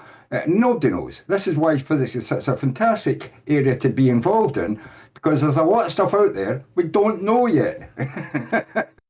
Well, what I really liked is I asked him whether or not light had momentum and angles, and he somehow converted that to angular momentum, which of course doesn't have anything to do with what I was talking about. No, but I don't I think he asked knows the you. difference. Hold on. No, I asked you if does light have momentum because we're talking about light, and I asked you, okay? Yeah. And I just posted. I asked you whether the or not formula. there Hold was on, a I just difference posted the between formula. momentum. Yeah, but I my just- question was, is there a difference between momentum and angle? Sure. Okay, great. But, So no, light has an I angle. just Do you answered agree your with that? question. No. I just answered your question. Now answer Great. mine. So do you agree Does that light light has an have angle? momentum, Bob? No, I think it does. But does light have an angle? It certainly does. So if you have a photon of light that's going out from a star in the direction of Earth 1 billion years ago, no, it's not going to hit the Earth because the Earth would have moved. Another photon that went in another direction that was pointing at where the Earth is when that photon arrives will be hit by the photon. Okay. Anyway, so if the angular, okay, basically describes changing vectors, and rotation is one form of that. Spinning or orbiting, I guess you could say. But the momentum, the linear momentum, okay, does light claim to have linear momentum? Well, that's how a space sail works. Yes. Okay, and now I just posted the formula. Okay, and it's the main constituent is mass. So wouldn't it have to have mass? You posted the formula for angular momentum, Brian. You silly. They both have mass. Okay. Yeah, but does that have Did to you do notice with? the thing that I posted earlier? Probably not, because it's right above yours. Yeah, just take away the radius and add distance. Okay, they involve mass. You can't have momentum without mass. Why are you trying to weasel out of that? Okay, Does Brian, light act like a the thing that baseball? I posted right before the thing that you posted. Do I have to say it louder so you can hear me this time? Quit crying. Quit crying. You sound like a You silver have to spoon. hear me say it louder so that you can hear it this time. I wish you could hear You yourself, bro. see the thing that I posted before the thing that you Somebody posted. sitting there fanning him or something, dude. Do you see the thing that I posted right before the thing I'm that looking you it up, posted? smart ass. Quit yelling. Let him finish then. Let him ask his question. Make his point. Let's not interrupt anymore. Right. So now, the thing that I posted right before you posted, mass doesn't necessarily need to be something other than zero. It can be zero. It's allowed to be zero. And you can still have momentum. That's the difference between Newton and quantum mechanics, right? Which is what I was trying to express earlier with my garbled garbage. I'm not even going to look it up. Yeah. I was trying to look up what he was talking about. I'm not even about to look it up. He just said that the mass can be zero. So if you multiply anything times zero or divide anything times zero, okay, you're going to get zero. Okay, for you to just say yes, it can happen, and look at the formula. Say yes, it can happen. No, that's look at the formula, Brian. Yeah, look at when it. you do the basic math of the formula, what happens if mass is zero? What's the formula?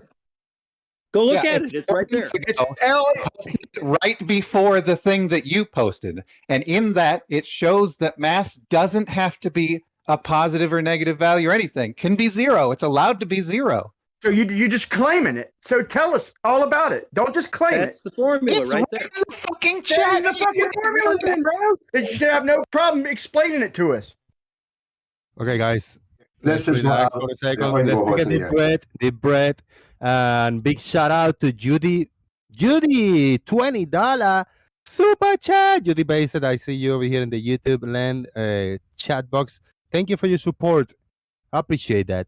Truth Nurse say shake your pee-pee. Maybe he want me to shake the PayPal in behalf of Judy because I haven't seen anything else coming through. So we got Judy, yeah. Nestle Wipes and Martin and earlier.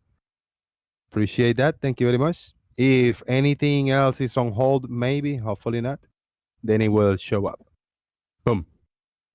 All right, here, I'll do Brian a solid. I'll post it again and show that his chat is right next to my chat, and he won't fucking take the time to go scroll No, up. I just did. I just did because you to won't see explain that it. the thing that I asked for him to No. look at is No, in the I chat. just but- looked it up because I knew you wouldn't explain it. You know why he won't explain it, people? And he can't What's handle going it. on, guys? He What's won't even going let on? me talk because I already seen it. I wanted him to explain it. Brian and Doofus. Brian and Doofus. Will you please let me respond to his. I will if you don't do it while I'm still fucking talking. No, he was still talking. He was still didn't have the whole question and the whole statement out before you answer. So Doofus Brian was can't almost listen done. before he has to Doofus blurt was out. almost Anyway, done. I looked it up already. I wanted you to explain You it. want so to I let could Doofus finish? You want to answer? You want to let Doofus finish his question and his point? He made his before you point, dude. But go ahead. Right. I'm making a point because you're asking somebody to read this thing to you. Okay, let's do this child version of it. Here, Dude, E quit is talking total so energy. condescending, bro. E It's is- fucking, it's E is rude. momentum of Let him magnitude. say his piece. Momentum. There you go. What does momentum have to have, dickhead? Easy. Oh, why don't you interrupt me again so you don't have to hear the fucking answer? That's what I was waiting for, bud. For you to re-explain it. To read it to you. Can't read it to you. You asshole. If you don't want to be already read it. I you told know you. what you can do. I already read it. I wanted you to say it out loud so you could change the formula and add momentum, which requires mass, trickster. Yeah, he admitted to me yesterday. It's right in the formula that it doesn't require it. 0 can be the value of mass, and there can still be a non-zero positive value for momentum. This formula Brian, what happens if you make mass 0 in that? Brian, what happens if you make 0 the mass? And you get in that then you get formula? 0. Then you get no, 0. you don't. You get You can't have P. 0 mass and 0 momentum. And you have P times the speed of light squared. If you have mass of 0, the momentum is P times the speed of light squared. It's even simpler. It's just E times PC. Yep. E equals PC. Yep. Bro, Well, I'm just anybody using with the open formula eyes that can you see have the there. weaselry going on here. In this case, momentum would be E divided by C. Yeah. You can't have momentum without mass, period. We just showed you you. how you can, and you're just sitting here saying over and over again that you can't. Even if the You just formula is in said your it's 0. if the formula is in your face telling you that you can, you will still The formula just went from mass to momentum. They both require mass. It's time for you to just keep talking over people over and over again. You disingenuous fuck! Every single time I'm talking, you talk over me, Brian. Garbage. Listen to this dumbass. All right, let's try it again. Without you talking over me. The formula That guy is is screaming. Yeah, I'm Literally gonna just killed the You globe. I mean, the have. globe is already embarrassing. All right, and he's just guys. making it even more Okay, guys. embarrassing. Like, how No, embarrassing can he make the you guys globe? can keep talking. I'm just gonna start server muting those that are not called Doofus Manfred. And when he finishes his statement, I will unmute whoever attempt to talk over him. Doofus Manfred, I'll allow you to finish your point, and then we'll go back. Anybody can rebut whatever you. And then we can take it from there. Talk and let talk. Everybody same. All right. So the formula that you're looking at, Brian, the thing that you said you independently looked up, shows you that if mass is 0, momentum is a non-zero value. It is E divided by C. That's not 0. That's a positive number. And you're going to continually tell us that if there's 0 mass, there can be 0 momentum. It has to be 0 momentum. The formula's right fucking there telling you otherwise, Brian. All right. A thing that really astonished me, just in the last, I think, 2-3 years, is you can have massless energy, which wasn't a thing. Even Einstein, I don't think, believed in massless energy, but we are now finding out that we have massless particles that have an energy value, and therefore you can have energy and put that into an equation and get an outcome from Can I that. respond real quick, sir? Let me respond to Doofus. Okay, I just posted the formula for momentum. This is why I was trying to get him to say it out loud, because he posts some crazy shit like we could get the momentum of love or the momentum of anger. Okay, but the real formula for momentum is P equals mv. Okay, which is momentum equals mass times velocity. Okay, if you can give me some horseshit formula instead of the real formula, and then we can talk about the momentum of love. Okay. Yeah, I have a question. Let's go through that real quick. No, hold on, because it's got to happen now. Who here said the momentum of love other than you? Why did you disingenuously insert that into the conversation? As you said, we could multiply times 0 and get a positive number. That's why. Separately, why did you then ask if you had already looked up the formula you said that I was reading from? Because I wanted you to say out loud momentum, because everybody here knows that the formula for momentum involves mass. So you're just changing one to weasel into another, bro. Anybody who looks at the formulas will see what you do. And if you yourself said the mass was 0, even if mass is 0, we can multiply it and get a positive number. Anybody who knows what happens when you multiply times 0, you get 0. All right, guys. I got two comments to read over here. First one is via PayPal. That was Truth Nerds. Truth Nerds. Shout out to you, man. Thank you so much for the big $20. $20 for Truth Nerds, he say. Brian, very intelligent people have struggled with the long answers, so I'll keep it short for you.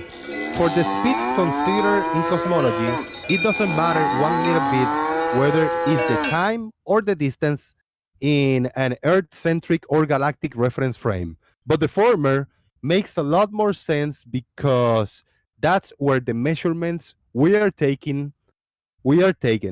Also, momentum is considered in all geodesic reference frames. Of course, you knew that, being a relative expert and all. Shout out to Truth Nerds. I'm going to copy and paste this comment in the Daily Boom on Sensor. One more comment. We got Stefan Mudd with 50 Nokias. Nokias for you, Nokias for me. For 50 Nokias, Stefan Mudd says, we expect particles with mass to have momentum, but now we see that massless particles, including photons, also carry momentum. Thank you very much to Stefan Mudd and Truth Nerds. Okay, can I ask my question now? For what reason you talk about momentum with Brian Leakey?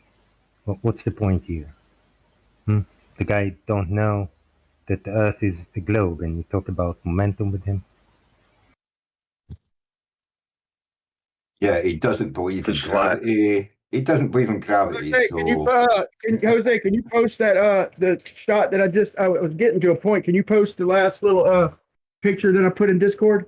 It's just a screenshot. Yeah, in a minute. I got interrupted by a cowbell when I read that, but I got it. But my point was talking about the speed of light is they've slowed it down to 38 miles per hour. That's the world record, and they did it by super cold, like freaking dang near absolute zero. You know, they can't reach it, but real super cold temperatures through sodium ions. Okay. And that's how they slowed light down to 38 miles per hour. So it just coincidentally that up there at 60 miles is sodium ions. Okay. Well, you're trying to use science to disprove science. Hold on, we got an article from 2001 over here. The speed of light is normally about 186,000 miles per second, or fast enough to go around the world 7 times in the wink of an eye. A scientist succeeded in slowing it down to 38 miles per hour. They did this by shooting a laser through extremely cold sodium atoms, which worked like optical molasses to slow the light down. From February 19, 2001. And it just so happens that there's a sodium layer up there with sodium ions, and it just so happens to be super cold, like at 20 miles, whatever, 40 miles. So they can calibrate their equipment to maybe get the bounce, but they're not going to be able to show you something on the ground, shoot something in real life that we can check, and then aim the same device up to the moon, and it work. They have to do its own software. I mean, it's its own calibration, and nobody could prove otherwise. So maybe it is a moon bounce, but right here shows you another option. And shooting a straight light from A to B just shows that the Earth is not moving, and that it's stationary and level. Yeah, that's not what it's doing. I'll just make an announcement real quick since Brian's not here for the conversation, so I don't really want to talk to him anymore. Sodium that was used for this experiment is a nearly solid material, and the sodium layer that he's referencing is extremely sparse.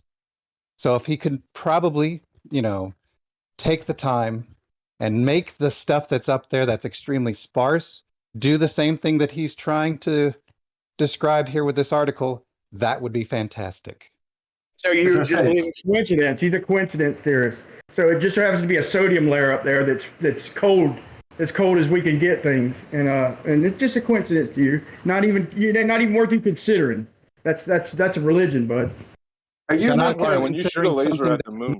many orders of magnitude less dense than the thing they used to experiment on, Brian? This is basic logic. How do you know how do you know the Moon bounce density is of the still there, atom? Brian. Brian, the moon bounce is still there, and so are the radar returns. So are the you have lasers. to shoot like in front of the moon, like to catch it with the speed that it's moving and the Earth is spinning. Before we shoot keep like in front moving, of it. before we keep moving, we Not got a that super much. chat related to the topic that we are on before we move away too far. Parabindu with $5 super chat. Brian, look up angular momentum in optics. The formula is different when describing electromagnetic radiation, light, and does not require mass. I just want to say again. Of course, they got to make an equation different from mass because that's their whole paradigm. And it works. Yeah, because they didn't know about light before that, so they had to make something new, right? Again, I just want to say. Let's just live in caves, Brian. Yeah, you're talking the difference between Newton and quantum mechanics, Brian. You think If you don't that for light understand to slow Newton, you down, really shouldn't talk about quantum mechanics. you think for light to slow down 38 miles per hour, it's either that or full speed, Bob? You think that the only way to do it is to go from 186 miles a second down to 38 miles per hour? There's no in between, is there, Bob? I just want to say again, Brian, you're using science in the lab where it took them probably years to get this crystal they fired a laser through to prove they could slow light down to 38 miles an hour. Right? You're using that science that took us hundreds of years to perfect how to do it, and you're saying that the crystal dome is made out of this special crystal. Hey, how long would it take if the radar signal was going 38 miles per hour? How long would it take a moon bounce then, Terse? It doesn't matter because there's nothing between us and the moon that's made of this crystal. Except the sodium layer. To make it in a bloody science lab, you're using science to make science rubbish. I mean, how the hell do you get from making science proves science wrong? How do you not understand that's complete bullshit? There's no sodium layer, Terse, now? Terse has just did away with the sodium layer and all the other ions up there. Terse has just done away with them. How dense is that sodium layer, Brian? How cold is it, too? Maybe not cold enough to make it. Is it as dense as your head, Brian? Hold on, let me answer. Maybe it ain't dense enough to slow light down to 38 miles an hour, because then the moon bounce would take freaking a year. But it could be enough to slow it down if the moon was close and local. It's sodium and it's cold. The same thing you just read, but you won't even consider it because you're in a fucking religion, bro. It's big and thick. Brian, I asked a specific question. How dense is that sodium layer up there in the atmosphere? I just told you, not as dense as the sodium in the laboratory. Okay, not more. Let's say this, so it wouldn't slow it down as much. So is there a chance that it could still slow light down if it's not exactly the density as the sodium atoms they used in the lab? Let's try this again. The amount of the sodium that's up there is important because that tells us how much of an effect that sodium will have on the speed of light. So if the density of that sodium layer is so low that it cannot produce enough of an effect for you to be even bothering with this goddamn scenario. Really? We probably know that, right, Brian? Am I trying to claim that the densities are the same and it's slowing light down to 38 miles per hour, pal? Or am I saying that there is plenty of in between? Let me finish, bro. Let me finish, bro. My whole point is there is a whole world of in between 38 miles per hour and 186,000 miles per second. There's a whole world of speed in between that you could relate your densities and shit to. But there's sodium there in the way, right? No, that doesn't follow at all. Did you see those Not one bit. whole world of How much of an possibilities? effect that stuff has on the light that's passing through our atmosphere? That Right begs the now, question, you don't. Go ahead. Hey, Brian, wondering- Brian, the radio communications between the Earth and the ISS the ISS is above that sodium layer, right? I'm wondering that why is how is sodium up there anyway? How is there a sodium layer in the first place? But you understand that sodium layer is below the ISS, though, right? Wait, I thought that there was just a few particles per cubic meter. Once you get, I don't think there is a sodium layer. How's there sodium ions or any shit up there to begin with? I don't think there is a sodium layer. Well, so, that sodium layer would be below the ISS, and we transmit radio beams up to the ISS and back, and I've done it myself. Yeah, that's true. And you don't see that. You don't see any sort of a delay. So the ISS is probably closer than you think. But this is what happens when people lie. They have to make up another I've measured it. I know exactly how and far you wind the up. And you wind up. This is what they've done. Not you, Bob, but in general, liars have to go one way and make up another lie and cover their foot and smash their mouth and I know, we other see that with you all the time, but I've actually measured the distance to the ISS. So what's your point? In a corner, bro, defending a religion. That's where you're at now. I've measured it myself. So what's the problem? Let's see it. It's not a religion, Brian. It's a cult, the Globe cult, and you are on it. It is, bro. I've presented it a number of times in here, Brian, and you've probably been around for it. Yeah, you have There's a it. whole video on my channel for it. You have never hit something that you could prove, something local, like an airplane. Shoot an airplane and then aim it at the moon. Okay? Don't show me some calibrated bullshit. Yeah, I've shown you that. And I've also shown how I measured the ISS. So, I mean, I don't have an issue with any of that stuff. I don't need to prove anything. Guys, I just want to know if Brian knows what sodium is.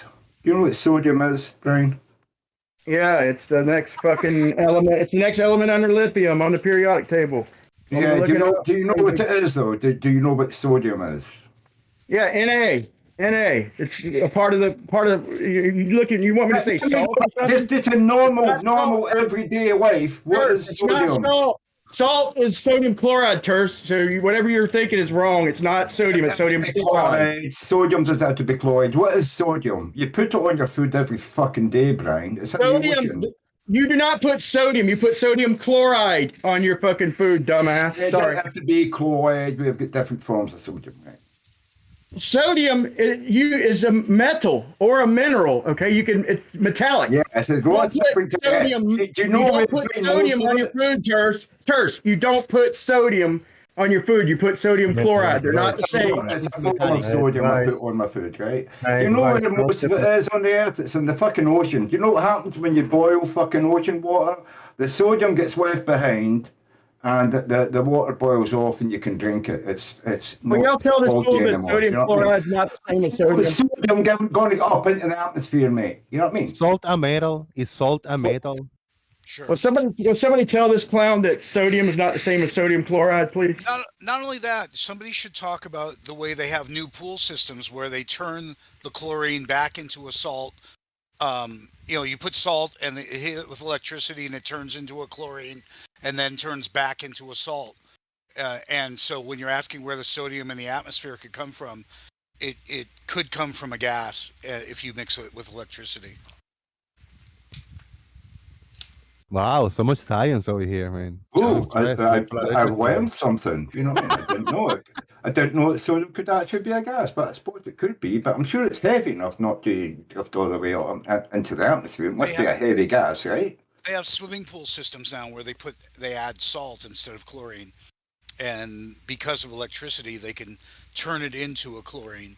So the sodium turns into a chlorine, dissipates back into a salt, then gets electrically charged and turns back into a chlorine. Yeah, but chlorine gas is heavier than air, so it's not going to be rising up into the atmosphere and causing you put chlorine on our food? Between the earth and the moon. You know what I mean? It's a heavy gas. It's not going to. Do we put chlorine on? First, do we put chlorine on our food too? Yes, together with the sodium. That's me. Yeah, you do. America uses chlorine to bleach the fucking chicken, don't you? Yeah, but Do we- salt do we is actually create- do we 40% create sodium chlorine? and 60% chlorine. Yeah, it's sodium chloride. It's not the same as sodium. It's not the same as chlorine. Yeah, but I you said use chlorine on your chicken in America to make it white, don't you? We got 59 people watching. Shout out to everybody watching out there. If we can make it to 50 thumbs up, 50 likes, that would be awesome. We're in 43, so it's not too far. Just a few people lurking in the background. Hit the like. And Send money. Jose's giving me a kickback now, so everyone give me send money on all that good stuff, you know. Yeah.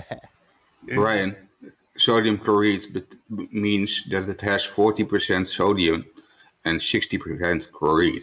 So actually, in sodium chloride is partly sodium. So yes, you put sodium on your food together with chloride. So there's not a reaction. There's not a reaction to make sodium chloride, and to you can't react it to separate it. You're telling me it's the same. So sodium is the same. He said we put sodium on food. He said sodium is salt. Okay, but sodium is a mineral. It's a metal. Sodium is a metal. What is in salt? Yes. Yeah, I didn't say it ain't in it. I didn't say it ain't in it, but I can't believe nobody's defending me that we don't sprinkle sodium on our food. We sprinkle sodium chloride or table salt. As I said to you, it doesn't matter whether you call it sodium chloride or whether you call it, it's salt. You know what I mean? That's what So that shows me that no matter what I say, bro, I'm going to get contention no matter what I say. This guy can get away with saying he puts sodium on his food. And nobody we do. You can get away with saying all kinds of crap and not being specific thing, but as soon as I'm not specific about anything, you're jumping down my fucking throat. What's going on here, Brian? No, is it not what's good for the goose is good for the gander? If you don't always give exact fucking details of your shit, how do I have to be held accountable for everything I fucking say? Bro, they're making me pull up fucking formulas and multiple formulas and breaking shit down, and you're gonna say that I'm not being specific. They're making me be specific, and they're letting you just say we put sodium on food. No, damn good well that sodium is not the same as sodium chloride. But you just giving numbers, pulling numbers out your ass and giving no fucking reference to anything and getting away with it. And like, as soon as I don't fucking give the exact formula for fucking the salt we put in my food, you're jumping down my throat. Salt is sodium, that's what it is. You know what I mean? I'm showing them their own formulas, Terse, and sodium is not sodium chloride. No, you had to add chlorides, but you're still putting sodium on your food. Yeah. Come on, Brian. You're trying to split a hair here that you can't even see. Yeah, you also get sodium permanganate, and I don't know what that's used for, but I've heard of it. So you get sodium permanganate. What the hell is sodium permanganate? You probably don't put that on your food, but it's still a fucking sodium, isn't it? Yeah. They corrected me for saying sodium ions to atoms. So fuck off, dude. Damn. I'm not a chemist either, and you aren't, Brad. Typical So flirt. why are we arguing about fucking chemistry when we're just talking about normal, ordinary fucking stuff? You know what I mean? Come on. Yeah. Well, what was your point to begin with when you first brought up sodium? And that maybe that'll help answer The fact question. is, a lot of sodium is in ocean water, and how do you get the salt from that ocean water? You evaporate the water off, and the salt is left behind. It doesn't rise up and form a crystal in the sky to fucking block radio signals. It doesn't do that. It sits on the ground so you can pick it up and use it to spread on the food. You know what I mean? Yeah. You think sodium is a salt? I'm talking about sodium as salt. Whether I don't call it bother sodium doing or chemistry with whatever, or somebody like calcium, that, whatever, it's sodium. That's what I know. Seriously, It's sodium. don't talk chemistry with people like Brian, man. Well, that's Come not on. that. Hey, I'm losing myself here. I'm sorry. Sorry, bro. You know, he can't figure out basic algebra from that formula and understand that mass. You're so zero smart still with gives you an algebra. answer. Bro, you got the intellectual high ground because you're so good at math. Like nobody else can Yeah, do math. basically. Anybody on this panel, if they wanted to learn the math I know or you know or whoever You knows, can't. all they got to do is You study it, bro. can't. You're not special, Bob. I'm sorry to burst your bubble. You're not special. You can't do, but you can't comprehend a basic algebraic formula. And How do that you you've know? already How do you know that, demonstrated Bob? How do you know that, Bob? demonstrated. Dude, so I took algebra for nothing, I guess. I've demonstrated to Dr. Bob. Now he's going to test me on algebra, dude. Yep. He's a fucking condescending. This is what a condescending prick does who gets shut down on every point he tries to bring up. This is what a condescending prick does when he's been killed, murdered, devastated. He starts testing you. And he's done this before, you know, and it's just like, maybe I'll go brush up on my algebra, just because I got this condescending prick trying to quiz me. So they can twist That would be great, man. A lot of good things on YouTube you can take. You created reasonable doubt, Bob. That's good. It looks like you're really working something here. There's so much reasonable doubt, though. Mm-hmm. That's why you spend time So here. he didn't even know the height above his feet for the sun. If the horizon's 0 and I got a 1 degree angle change, he didn't even know the height of the sun above the horizon. And he's getting mad. He's been trying to think of a way to get back at me because he didn't know that the sun height above your feet, above the baseline, above the adjacent, would be 1,400,000 miles. But Bob didn't know that, so he's trying to get me back. I asked you for the formula and how you figured that out. I told you, man. You didn't ask me for the formula. I would have told you. Just yeah, you did. I did repeatedly. It's a tangent function. It's a tangent function. Said, what was the math Opposite you used to over figure that adjacent, out? pal. What were the words Opposite over adjacent. It's a tangent function. Hey, Bob. But you know what, Bob? That doesn't help you because you would have known. You'd have known just from just thinking about average. If you knew enough about the trig, you'd already known that that sounds close without even doing the exact math. You'd know that sounds about right, but you don't know. Yeah, Bob, tell us about the observer height. Tell us about the refraction involved there. Tell us we have to calculate that at 100 miles distance just to satisfy your little gamesmanship. Tell us all about it. Dan, did you think about the image I showed you, or you're still trying What to Dan's ignore it? referring to is the fact that he likes to do observations at very short distance. What I'm referring to. And I told him that he had to do. You had zero. He had to do a shore-to-shore He had to do a shore-to-shore observation from lake level or sea level before I'd even bother looking at it. About it. Yeah, Bob knows all about it. Got to be 100 miles. I'm not supposed to talk about it. So, Jose, am I allowed to talk about the embarrassment? Bob, you were allowed to start talking, and when he was done, that's when you were allowed to talk. Jose didn't want me to bring up yesterday, but in fact, Bob admitted that he's here to play with us and he's having a good time. That's totally different than science. He's doing it in the name of science and an educator, and that's what makes him. Why are you trying to do unreasonable doubt now? Integrity. Yeah. There's no integrity there. This is the Daily Boom. We're here for entertainment. Yeah, when has Bob announced he's doing this for any kind of reasons? I haven't heard him ever say I'm doing this for that and the other. Well, why is it in one of his fake names? Why doesn't he have Bob the Funny Guy then? One of his fake names. Well, I think everybody realizes I'm a funny guy. I've got Bob a great the sense of humor. How about that? Hey, I just got back and I don't like what I'm listening. That's not what this channel is about. Oh, okay. Subject, go. Send money. Everyone send money. We're going to make T-shirts with me and Jose on them if anybody wants it. This is an entertainment channel. Boom, it's flat, and it's going to have me and Jose. This is for entertainment and for talking and letting talk. This is for back and forward conversation, not just like long-winded monologues and stuff. This is for, having the interaction.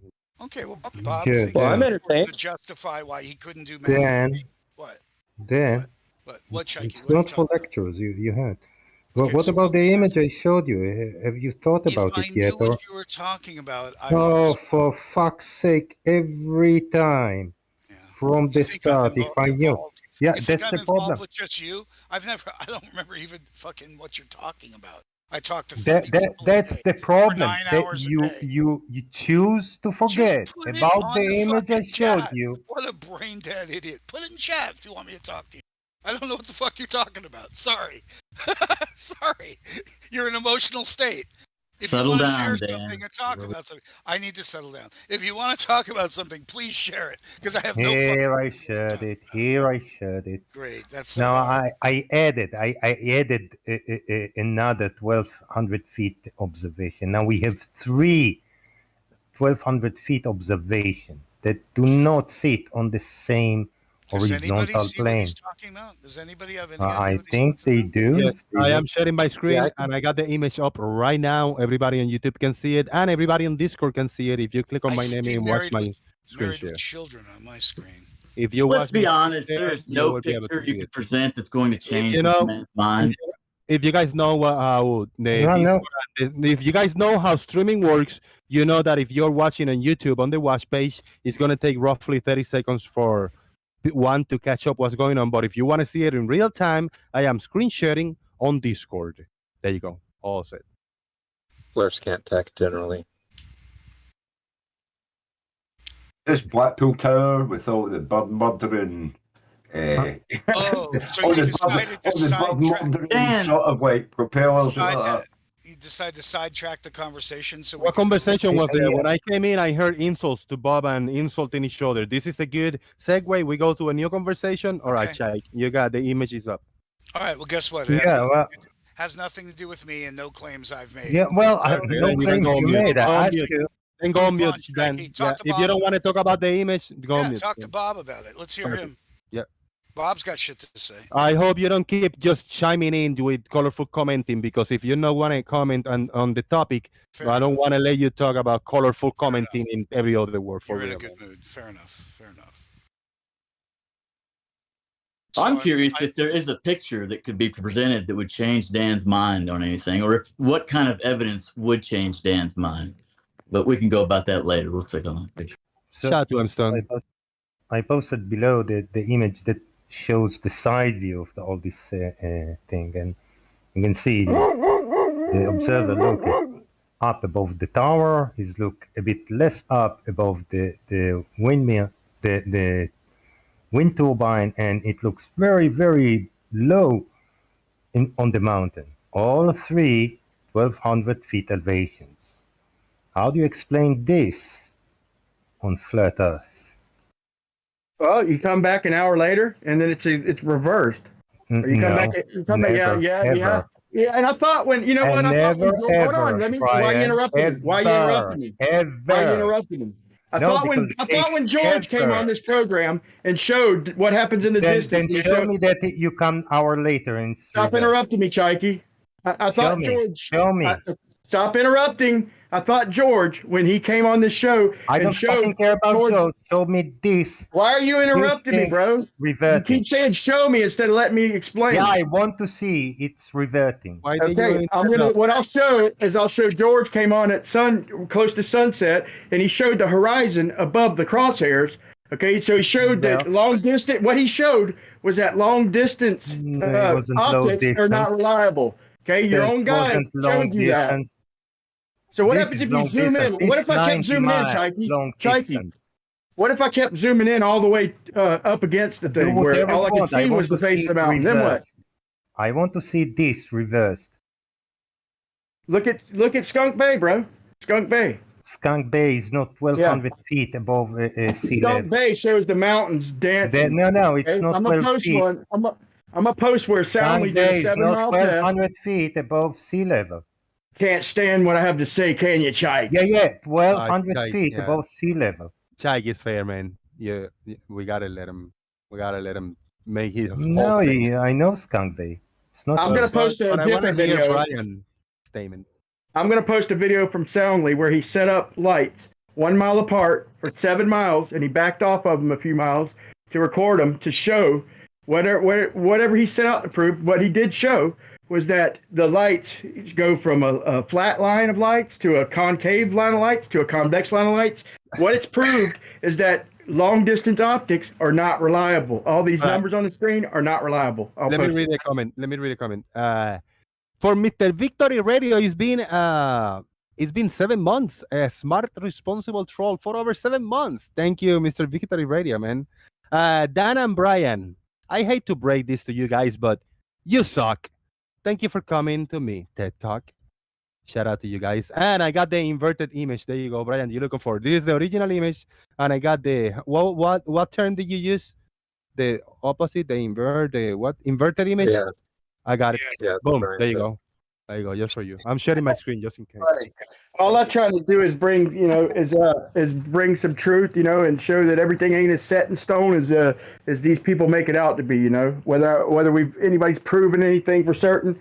Mother Nature don't like to be pinned down. Nothing's as certain as they try to make it seem. Well, show it, Brian. I just posted it. Brian. I just posted it. Right, Brian. What you're saying, what you're showing us, and what we already have evidence for and already agreed to, is that that close to a surface that is of a different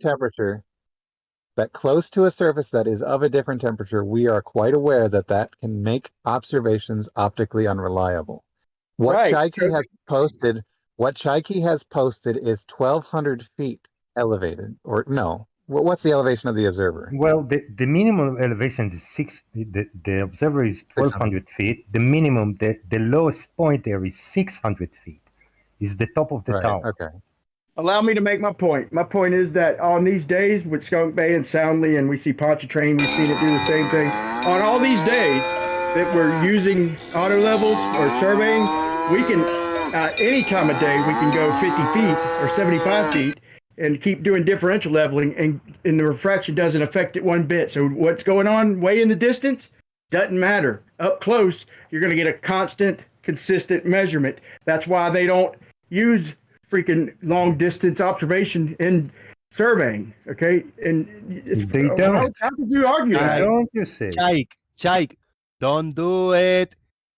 Just don't do it. Mr. Victory Radio with a $20 super chat. Say, just don't do it. That's a big 20. Thank you. Got it.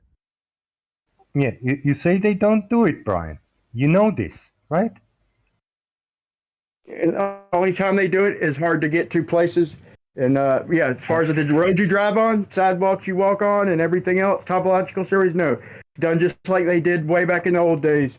100 foot at a time. Surveyors, Brian, don't do this. Don't do long observations. I'll post it too, Sharky. I'll post a 10-second comment from the president of the Survey Society. No, they don't. I'll post it real quick. President of the Survey Society. Because everything I say, you don't believe. So I'll just post it all. I have for a long time an article from Jesse Kozlowski that talk about distances up to 90 kilometers. What are you talking about? That was in 78. Right, and that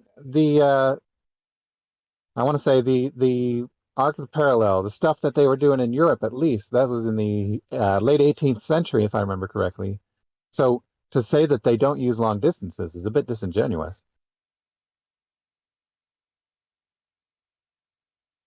It's also not new, clearly. Long distance surveys are definitely things that have been done in the past and today, too.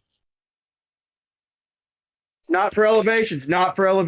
See, that's another place you've been misled. Just because you're. Hold on. Can you play that 22-second video I just posted in? You see the numbers there, Brian? Yeah, if you could just post it's a 22-second video. If Jose could play that real quick, because I can't believe y'all just argue anything. It's just ridiculous. I'm playing a different video because I'm still playing the previous that you posted with Pontchartrain Soundless cherry picking. You want me to play the other one? Yeah, play the other one. If you could play the sound, it's only 20 seconds. 20 seconds. All right, guys, we're gonna listen to this. I'm screen sharing, so if you guys are watching what I got, then we'll hear it. In well over 150 years. Hold on. Here we go. 3, 2, 1. Boom. As well as terrestrial observations. Well, to one extent or another, the process of leveling has not changed in well over 150 years. It is still a terrestrial measurement system that has limited sight differential. And particularly in geodetic leveling, about the farthest you can go is going to be about 50 meters. So you can't make observations 100 meters or 200 or 300 meters. But the process, and particularly in geodetic leveling. All right, that was it. And then begin. Right, leveling or surveying? Geodetic leveling? Oh, I'm talking about like border lines and state lines and shit they super. No, I'm sure. You do that long distance. You can't do elevation. Sure. How many people they employ? Will you acknowledge you're wrong first, please? Will you acknowledge? I'm sorry, I was mistaken. Will you humble yourself, please? I will not. How many people did they have to employ to make your maps? Huh? Just if everyone was measuring 50 meters each way, huh? It depends on what datum. What datum you're talking not about? datum. The United States. What datum? No, United States map. Yeah, the NAD84. All United States. No, there's plenty of different ones, Chike. Yeah, the whole United States. How many people did Jake, you have to you employ can't concede. to You can't level the humble United yourself. States? I've got no reason to talk to you if you can't humble yourself and agree with the I'm not going president. to humble myself. You can't agree with the president of the Survey Society, right? Did you see his credentials? Right. Regardless of his credentials, fucking prove everything, dude. They're talking about, regardless of his credentials, he's talking about leveling, specifically just leveling, not actually Elevation, right? Elevation. Thanks for cutting in, Brian. But we're not setting any boundaries or anything with leveling. That's what I said. Boundaries, we could do long distance because there's no significant left to right refraction. We could do boundaries and stuff, long distance, any kind of state lines, borders. But leveling, elevations, no. It's done the same way it was 150 years ago. Right. And if you can't concede that, right, why are we talking if you can't concede that? Do you have the original recording? This doesn't sound like original recording. Oh, it's a quote. It's a segment, small segment from a long. Right. So we don't know what they cut, what they moved from which part to another. Nothing. I want the original. Do you have it? Right. Maybe it's in the description box. Maybe he linked the original. Let's see. Maybe. I've got a whole bunch of key points from this guy. That's what you call it. What's called a key point. I'm not going to look. If you got key points, so you got key points. You got the original, right? If you got key points, you got the original. Then I had to already find it and give it to Blue, man. I don't feel like really doing it again. But it's a key point. If you think I posted that to deceive you, Chikey, then why are we talking? Well, you think I'm guessing yes. I'm starting to see that you are absolutely trying to deceive. Because there was no really reason to make it sound like this. So what could he have deceived on when he said that? I don't know. They cut parts. They moved them around. They took things out of context totally. Right. The only part of this that's possibly deceptive is the fact that the dude is talking about leveling specifically, and he's not talking about establishing elevations. That's the whole thing. Is the whole presentation. Brian, is all vertical datum. Brian, you've inserted that part in that he's talking about setting elevations for. I didn't insert nothing. You heard the guy. The whole presentation is about vertical datums. That's elevation. No, I don't know why I even have this conversation with Brian. Oh, humble yourself and fucking concede for once in your life. It doesn't matter if the person that's already talking is still talking. Brian will just go on his own. Bro, just humble yourself like a fucking man and concede. Why do we have to keep interrupting? Be patient like a man. Give me evidence to the contrary, then, please. Maybe every time that he want to talk, he want to give you evidence of stuff, but you keep interrupting him, so it's very tricky. Well, they demanded, Jose. They demanded that I thought saying it would be good enough. They know this is right at my alley. I keep demanding not to interrupt people when they are not done speaking, but you keep doing it, and all right, man, my bad. These fucking poor flurfers, just trying to speak, when it's 8-on-1 and then people take turns. We don't get a breath. I can't even get up to fill my water glass because I'm hammered one after another. And you guys take turns and then you get upset. You had the whole time. You had the whole time in the water. Dan, that doesn't give Brian the opportunity to speak when somebody else is still talking. It doesn't matter if it's 8-on-1 or not. He shouldn't have to interrupt people in order to try and make a point. If you guys could try and not speak for us, it would help, because this is what you always do. What you're saying is, and we're like, holy shit, I'm capable of saying. You know what? And that's part of the game. That's part of the strategy. Every time that somebody say, all right, so you're saying this, I'm going to answer you. And you're going to want to interrupt me because you're going to interrupt me immediately because, no, that's not what I say. You don't speak for me. But that's part of the game. You will be able to shut the fuck up, listen to all the strawman, and to all the misinterpretation that you think is happening, and then at the end of the statement, then you'll be able to have your chance to address that, to say, no, that's not what I say. What I say is this and that. That's the way it goes. You don't have to interrupt because you disagree with what I'm saying. You don't have to interrupt because you don't think that I'm strawmanning you or misrepresenting you. You wait for your turn. You shut the fuck up. You bite your tongue and wait for your turn. That's how we do it. And then I explained it to you. I don't know how your math is, but if it's 8-on-1, then Brian gets to talk more than everyone else. He should, yeah. No, it's not he should. He gets to talk more than everyone else because we take one of 8 turns and he take the whole other time. It's still though, it's a game for you guys. It's a defensive posture that you What take. You're not defensive? in a real conversation. This poor bastard Brian thinks he's in a scientific talk with you. He thinks you care. That's what makes him great. Because Care? he cares. He What does it mean cares. care? You can No, laugh he all you doesn't. want. Hmm. You can laugh all you want. So You what are if he cares? groupies. You are Oh, little All right, groupies. we in personal attacks. Brian, thank you. Is this link the original? Yeah, it's one Thank of you them. very much, man. I One appreciate of it. them, I think that's the one it came from. But this guy's, and I maybe I'll submit. I'm not sure if he is the president. He might be like the vice president or something. But he's part of the Surveying Society, and he's one of the big wigs who's went on tour. And I thought by saying it, y'all know this is part of what I do for a living as far as leveling and shit like that. I thought I could just say something. I didn't think I'd get contention on just a basic fact that I thought everybody knew. So they make me look it up and post it. Then I post it, and then they act like I did some kind of word trick or fucking Yeah, no, I appreciate it. Yeah, I understand now. Now I actually pinned this message, so it's gonna be easy found in the pinned comments. Now, via this video, we can find all the information that we need from this guy. We can hear it on our own and interpret it, grab different quotes and different statements, and that's good. I appreciate posting the original. Yeah, they got people like Jesse Kozlowski and Bob doing long distance shots and misleading the people into thinking that this is the data we get on our maps and as far as elevation, as far as all the several different datums.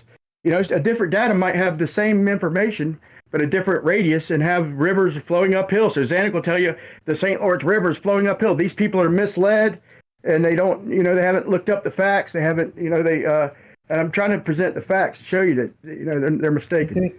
I hear rivers flowing uphill. Have any experts say that? Anybody that science on the globe side have said that rivers flow uphill? Yeah, I don't think anyone can prove that there's all river don't flow uphill. Because there is no uphill on flat Earth or the globe, really. Can I just say something? I don't say something for a while, right? Go ahead, Thurs. Yeah, go ahead, Thurs.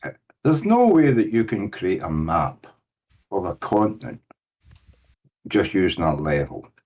There's just no way you can do that, right? So I don't know what Brian. Really?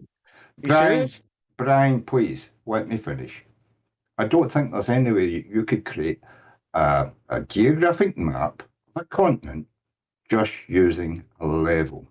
Bro, you're basically shitting on our forefathers, bro. I'm not going to listen to it, bro. You're not going to shit on our forefathers. I'll post another quick little short 10-second video where he says that all the data goes back. Brian, Oh, Brian, did you not hear what Jose just said a minute ago? You get your why turn. you interrupting me, bro? He turn wasn't done, I think. finish.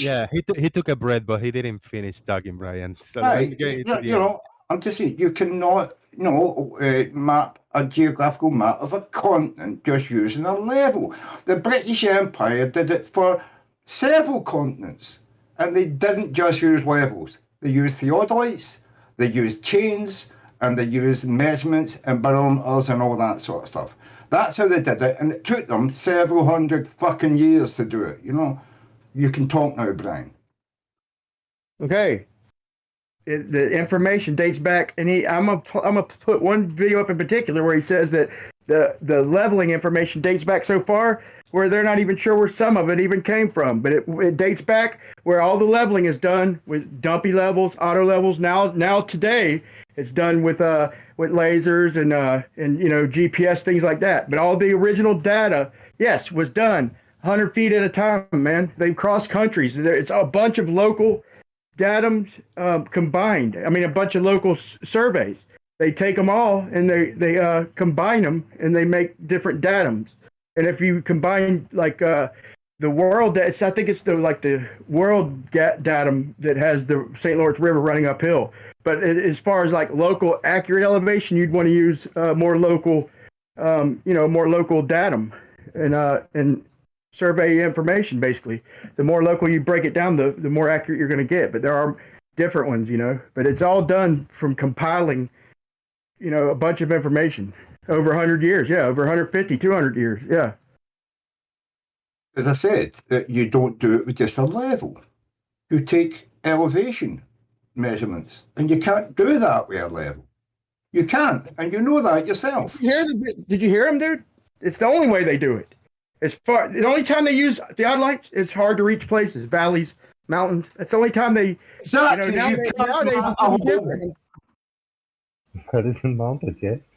You can't map a whole continent just use a level. That's what I said, and you're saying you could. What the fuck, Brian? You can map everything you measured, or else you're not fucking mapping shit. You just said you can't do mountains on a level. You have to use theodolites, and that's what I was saying. Hundreds of years of people using levels and theodolites and chains and measurements and barometers. Fuck me, I explained it to you, and then you said I was wrong, and then you contradicted yourself saying I was fucking right. What is wrong with you, Brian? Fuck. You said they don't use auto levels, bro. And I'm telling you right now, they only use auto levels except for hard to reach places, okay? And I led this by saying that all the roads you drive on, all the sidewalks you walk on, and is done 100 foot at a time with auto levels, not theodolites, okay? They may have estimates way up in the mountains and theodolites and stuff like that, But yeah, this shit was done everywhere you walk and local grounds and stuff is all done by auto levels and dumpy levels. It was anyway. Don't give them data. They're going to have to put it through some sort of distortion mechanism. Don't give them real stuff. No. Poor sausage. They can't take it.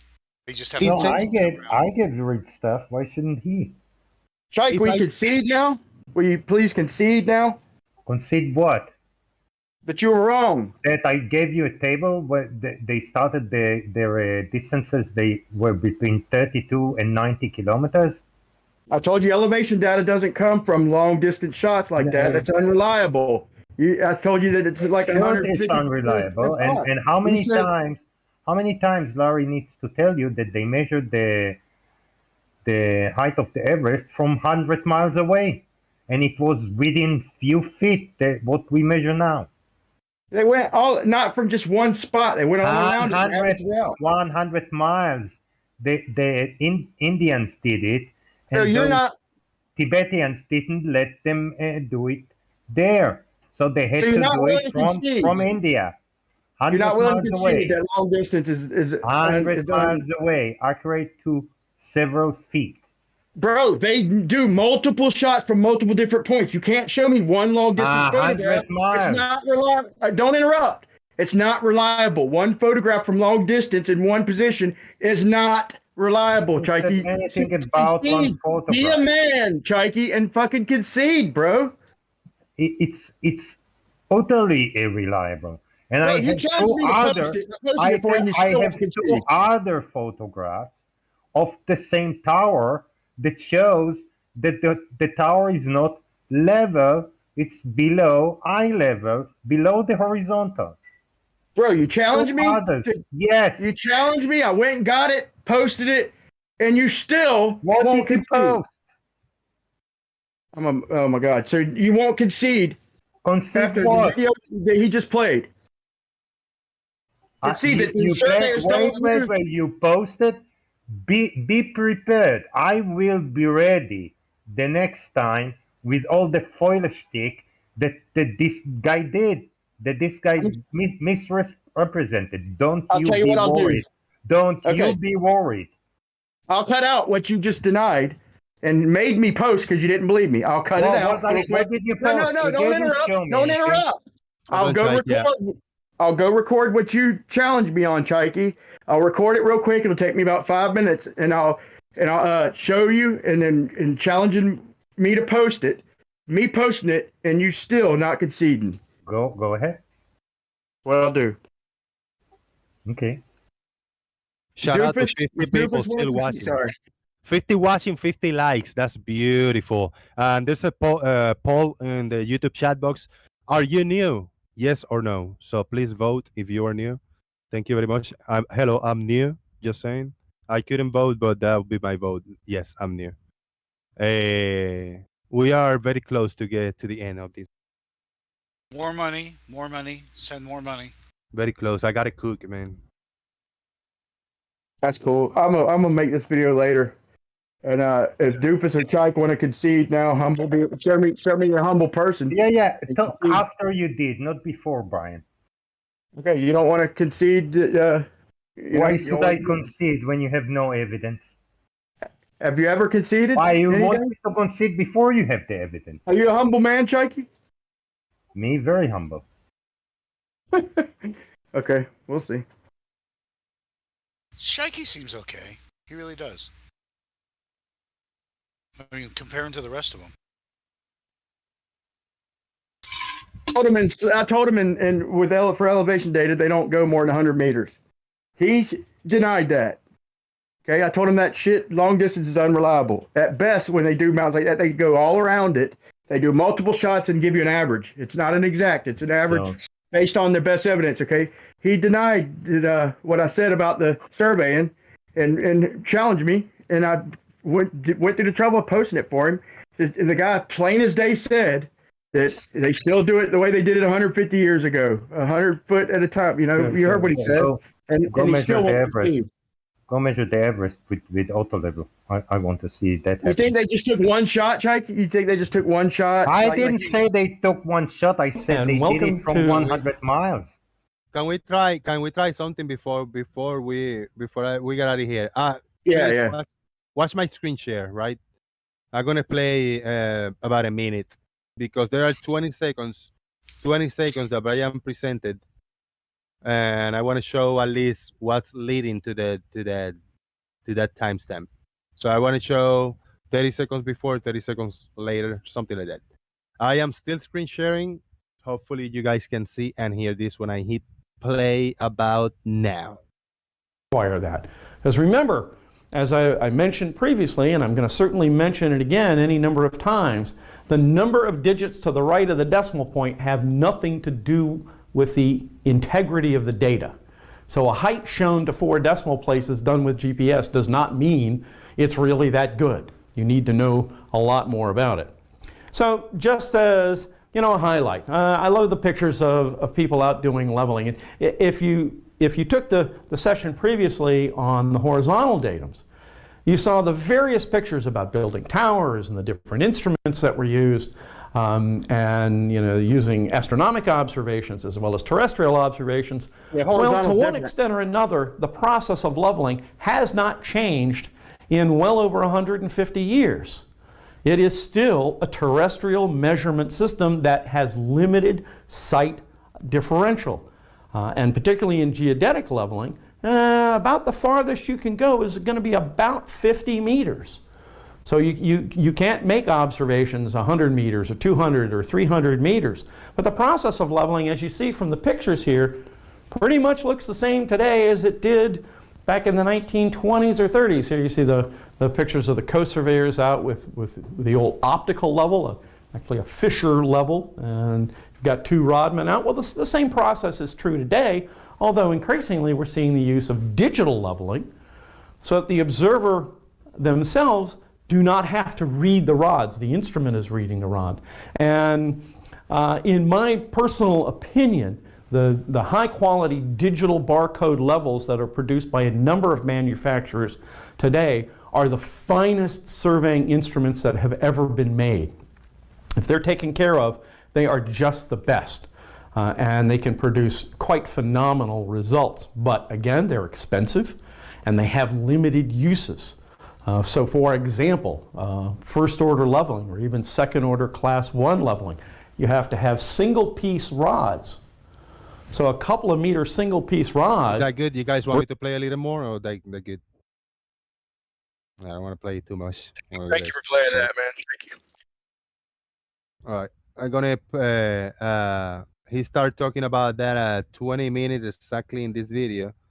I'm gonna copy in the URL time and post it in the YouTube. Actually in the YouTube too and in Discord. There you go. Thank you very much. Right before that, he was talking about how if it says it's like within a centimeter, then that's not true. It's not within a centimeter. They could, no matter how many decimal places they put. I mean, it ain't way off, but he made it sound like if they can claim it's it's centimeter accurate, but in reality, it's maybe off by multiple centimeters. You know, not a lot, but the decimal places don't mean it's more accurate. That's just the math for it. But yeah, the new shit is spot on. Like the new shit with the local towers and all that, the relays they call them. They're it's as good as it gets from what I hear. Well, I can say, Brian, I worked on building an motorway outside Glasgow when I was like 18. I worked with engineers there. They used theodolites, you know what I mean? And they would get to within a millimetre or two of level when we were shooting across 4 miles. 4 miles. You're not going to get that accuracy with a level. And then we would take a level to that site and use that level that he's calculated and would use that to level 50 metres, 20 metres, whatever, and bring the land up or bring it down to the level that was needed. That's how it's actually done. You get an actual theory. 4 mile shots. I'm not finished. Sorry. Right? We would take a level from a known point that we know the level of, and we would level other things from a theodolite. And then we would go to that point and we'd level off of that to level that ground to 20, 30, 50 metres at a time to get the gradients that we need. And then it would all be checked from a theodolite, again, maybe a mile away. You know what I mean? Shout out to Marcus Dresden for $10. For $10, Marcus Dresden. Boom! 10 booms for Marcus Dresden. More money. Bring it on. Thank you, sir. Thank you. Appreciate it. So that's what Terse got from all that, is that you could get 1 millimeter accuracy over 4 miles. Yes. Maybe left to right, Terse, but as far as elevation data. No, elevation. I'm talking about elevation. That's what you got.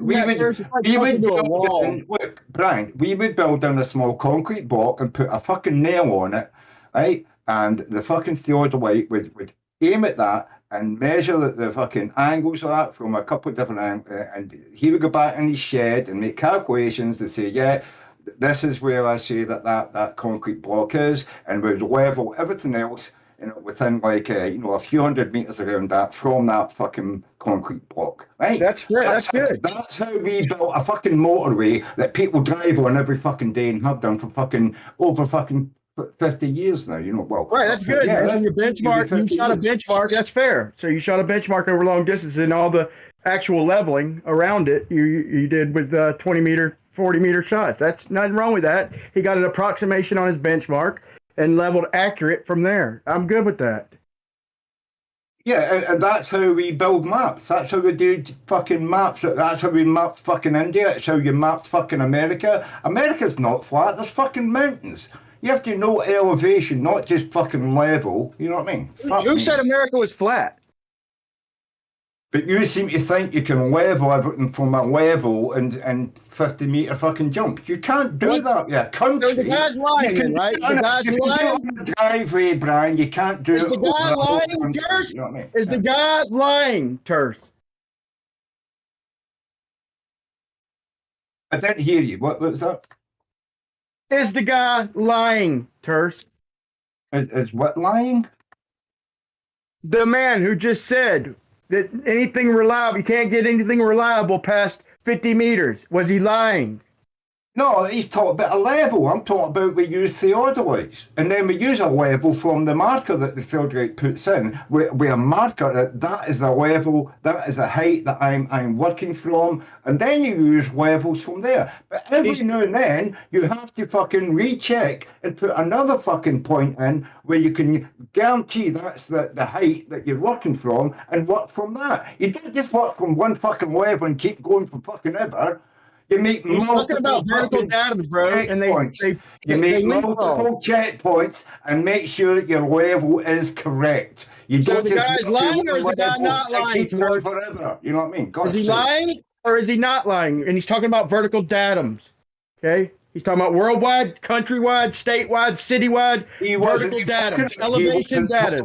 He wasn't talking about elevation. He was talking about levels. Going on level, you can only get lying, Terse? That's it. Is he lying, Terse? I'm not saying he's not lying when everything's level. You can level across level one, but as soon as you start hitting fucking hills and mountains, you've got to start bringing the theodolite in and getting fucking high fucking accurate fucking So the guy's being honest, then, right? So the guy's being honest, right? Yeah, but you're being dishonest by thinking you can just use a level to go across the whole fucking country. You can't. I already said that you can't do leveling hard to get terrain, mountains, valleys, shit like that. You can do approximations, but they're not going to be reliable. They're not going to be spot on. Fucking mountains. You can't go over mountains with a fucking level, you fucking idiot. That's You what I just was said I'm saying. not saying he's not You can't lying. make a geographic fucking map of a whole fucking continent using a level, and you seem to be fucking saying you can, and that's fucking wrong. So it's time for you to come around and say, yeah, I'm wrong. Sirs, please quit coming in here drunk, bro. Please quit coming in here drunk. You're such an asshole when you're drunk, bro. I'm not drunk, mate. I'm normal. You're drunk on fucking, I don't know what it is. Oh, you're slurring, bro. Everybody can hear you that you're drunk. You're not any fucking teeth, you fucker. So because I've not got any teeth in, you know what I mean? And I don't sound like you normally, and so because I've not got any teeth in, I'm drunk. Fuck you, you fucking prick. Don't worry about it, man. It's a tactic to piss you off and get you riled up. No, he started throwing insults at me, bro. He don't do that I unless know, he's I drunk. understand. That's why. Yeah, I know.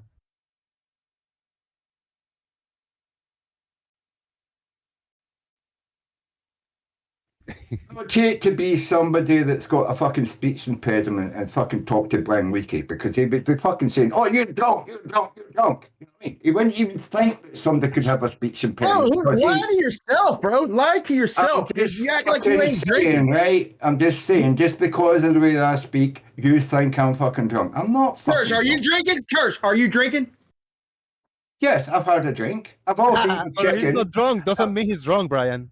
All right, yeah. I just want to see if he was humble. Fair, You fair enough. have had a couple of beers, Brian. After a couple of beers, would you think you're drunk? I'll Are you concede drunk and after a couple of apologize. beers? Yeah, well, yeah, fuck you. You know what I mean? I'll concede and Alright, apologize. guys, Sir. pretty Sorry, good. man. Sorry. We got that out of the way. Good. He's not drunk. He's just using standard intoxication. No, but he had enough balls to be honest, so I concede and I apologize because I wasn't going by really what he was saying slurring. That was a lie. I should have said that. I haven't got any teeth in, so I sound a little odd, right? If I'm 62, I don't have any fucking teeth, right? I know, but I meant by like your aggression. Usually you ain't quite I sound a bit odd, right? So I'm just like somebody who's got a speech impairment. Don't pick on me because I sound weird, right? Yeah, there's no sound different from you. Man, everybody's good. Everybody's good. We all got our own shit. There's half of the shit that I say people don't understand and they get pissed off with my accent too, so it's all good. I understand, you know. Oh man. Hey, let's get out of here, guys. It's been like I think 4 hours now. Almost 4 hours. It was good to come back. We'll try to do it more often. Tuesday, tomorrow morning, they're gonna pick me up 8 in the morning. I'm gonna be out till like 4. Do the food bank thing. I'm helping them out a lot because there's a lot of old people and there's a guy on vacation, so I'll be helping him out, sorting out their little warehouse there. So we go early in the morning. We pick up things that years ago the supermarkets and the big chains, they used to throw all that shit out in dumpster and just get rid of it. Now they're donating to missions and churches and stuff like that. So one of my neighbors, he was volunteer for one of the, like a church type of thing, and they collect the food from supermarkets, and then they set up a post Tuesdays and Saturdays, and people go and collect and get the food, do the shopping, produce, bunch of good produce and fruits and canned food and meat and all that kind of shit. So I go early in the morning and they have grown the past 2 or 3 weeks and they got they got Sam's Club, Target, Winn-Dixie's, a bunch of supermarkets, and they give pallets of product to the, like for free to the donation thing. So I go collect them with a couple old people. So I'm the muscle there, me and another young guy every once in a while goes. So we load it in trailers and trucks and we bring it to the warehouse type of place in the church, and then we got to sort it out. And that's awesome, dude.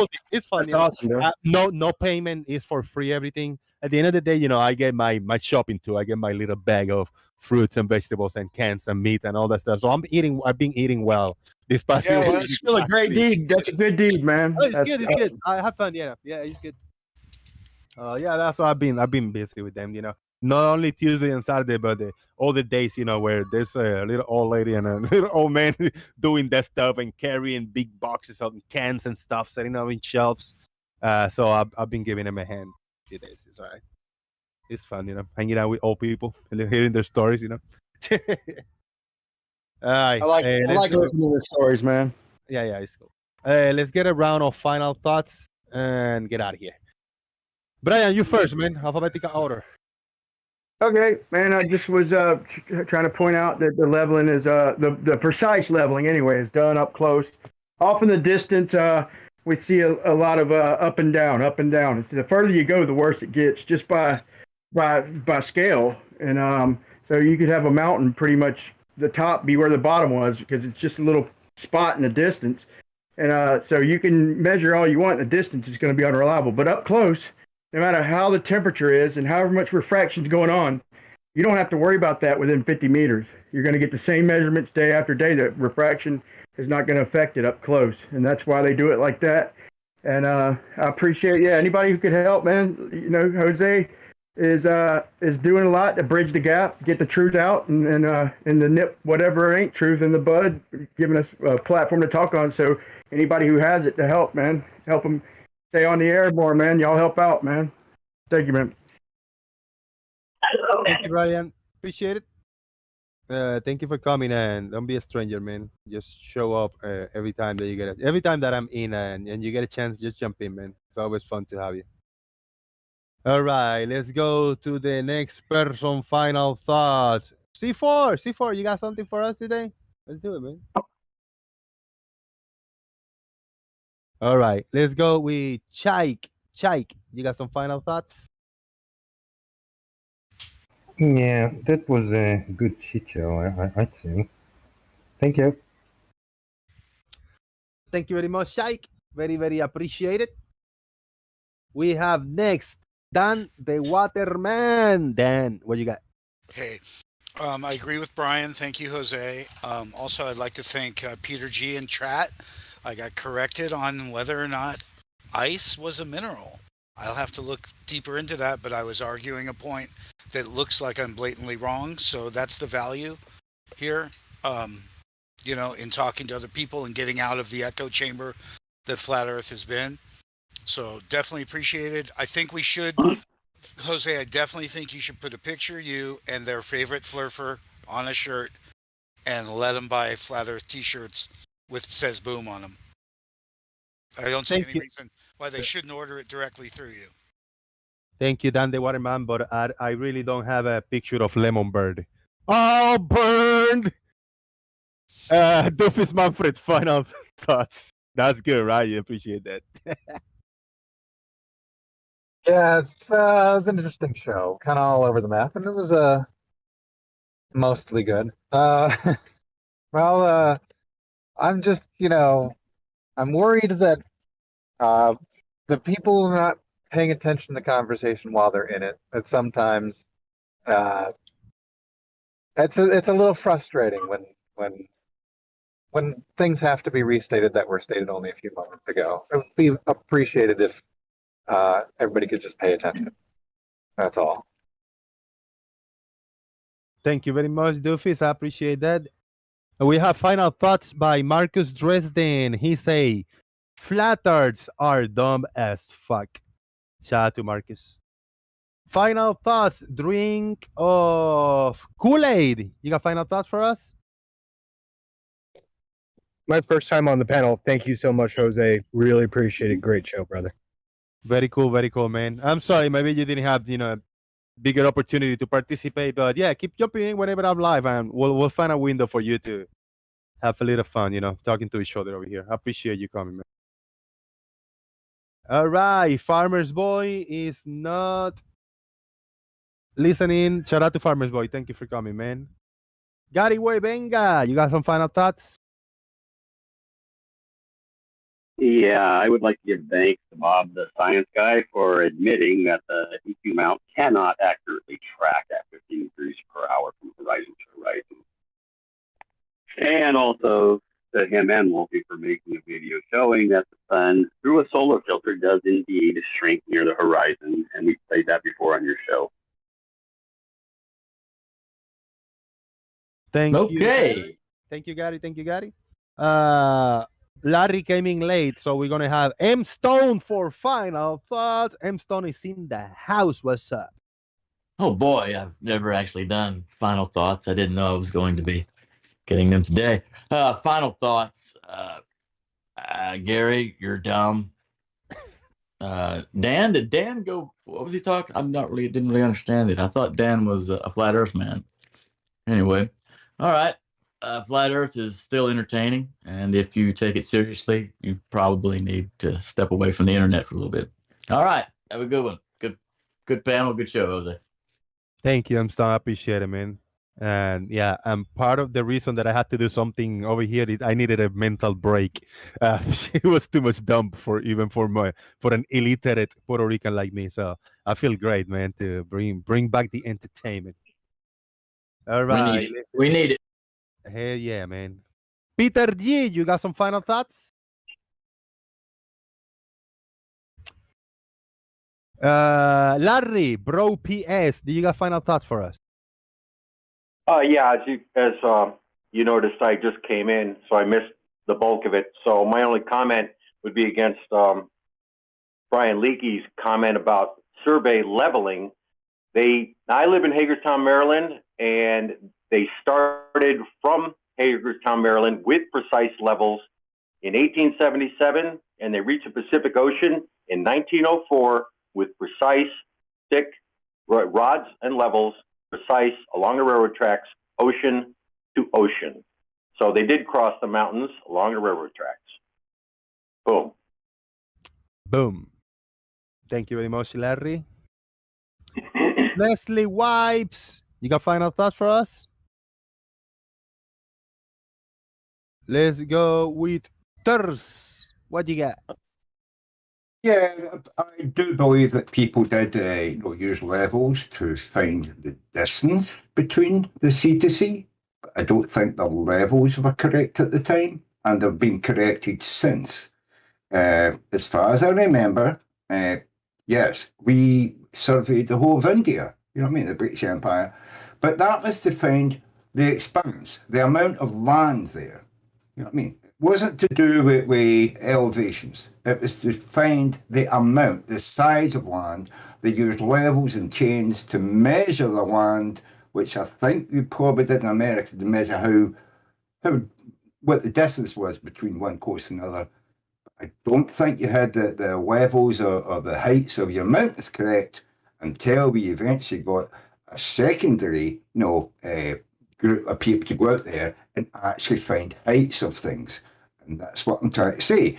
You can't have a geological map that's accurate more than, how much land there is, but you're not going to get your heights correct until you start to use theodolites and stuff like that and find actual heights through mountains and ranges and stuff like that. Anyway, thank you very much, Jose. It's been a fucking fantastic night. Cheers. Cheers, Turs. Thank you very much. Snessley Wipes. Sorry, man, I didn't give you enough break. Final thoughts, brother. Go ahead. Yeah, it's been a good show. It's been hard not having you on the Discord and live streaming, but yeah, like I said in my message, it's been a good break not listening to flirts. So you dominate positive.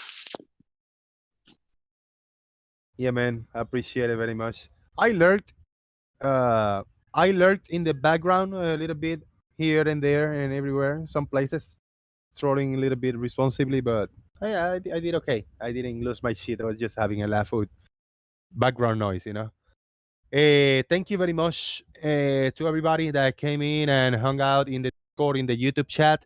A lot of people, 60 people showed up. At one point, we got 53 likes. That's really good. Remember to share the show, share the Discord link also. Everybody's welcome to come in, and I'll give them roles as they show up. Thank you for the super chats and the PayPal donations. I really appreciate that. It's that time for the internet and electrical bill. So I think if I'm more consistent and giving you entertainment, I'll get a little more support, and that should be the way it is. So thank you very much, everybody. I appreciate it. Catch you all on the next Jose JG out. Boom. Thank you.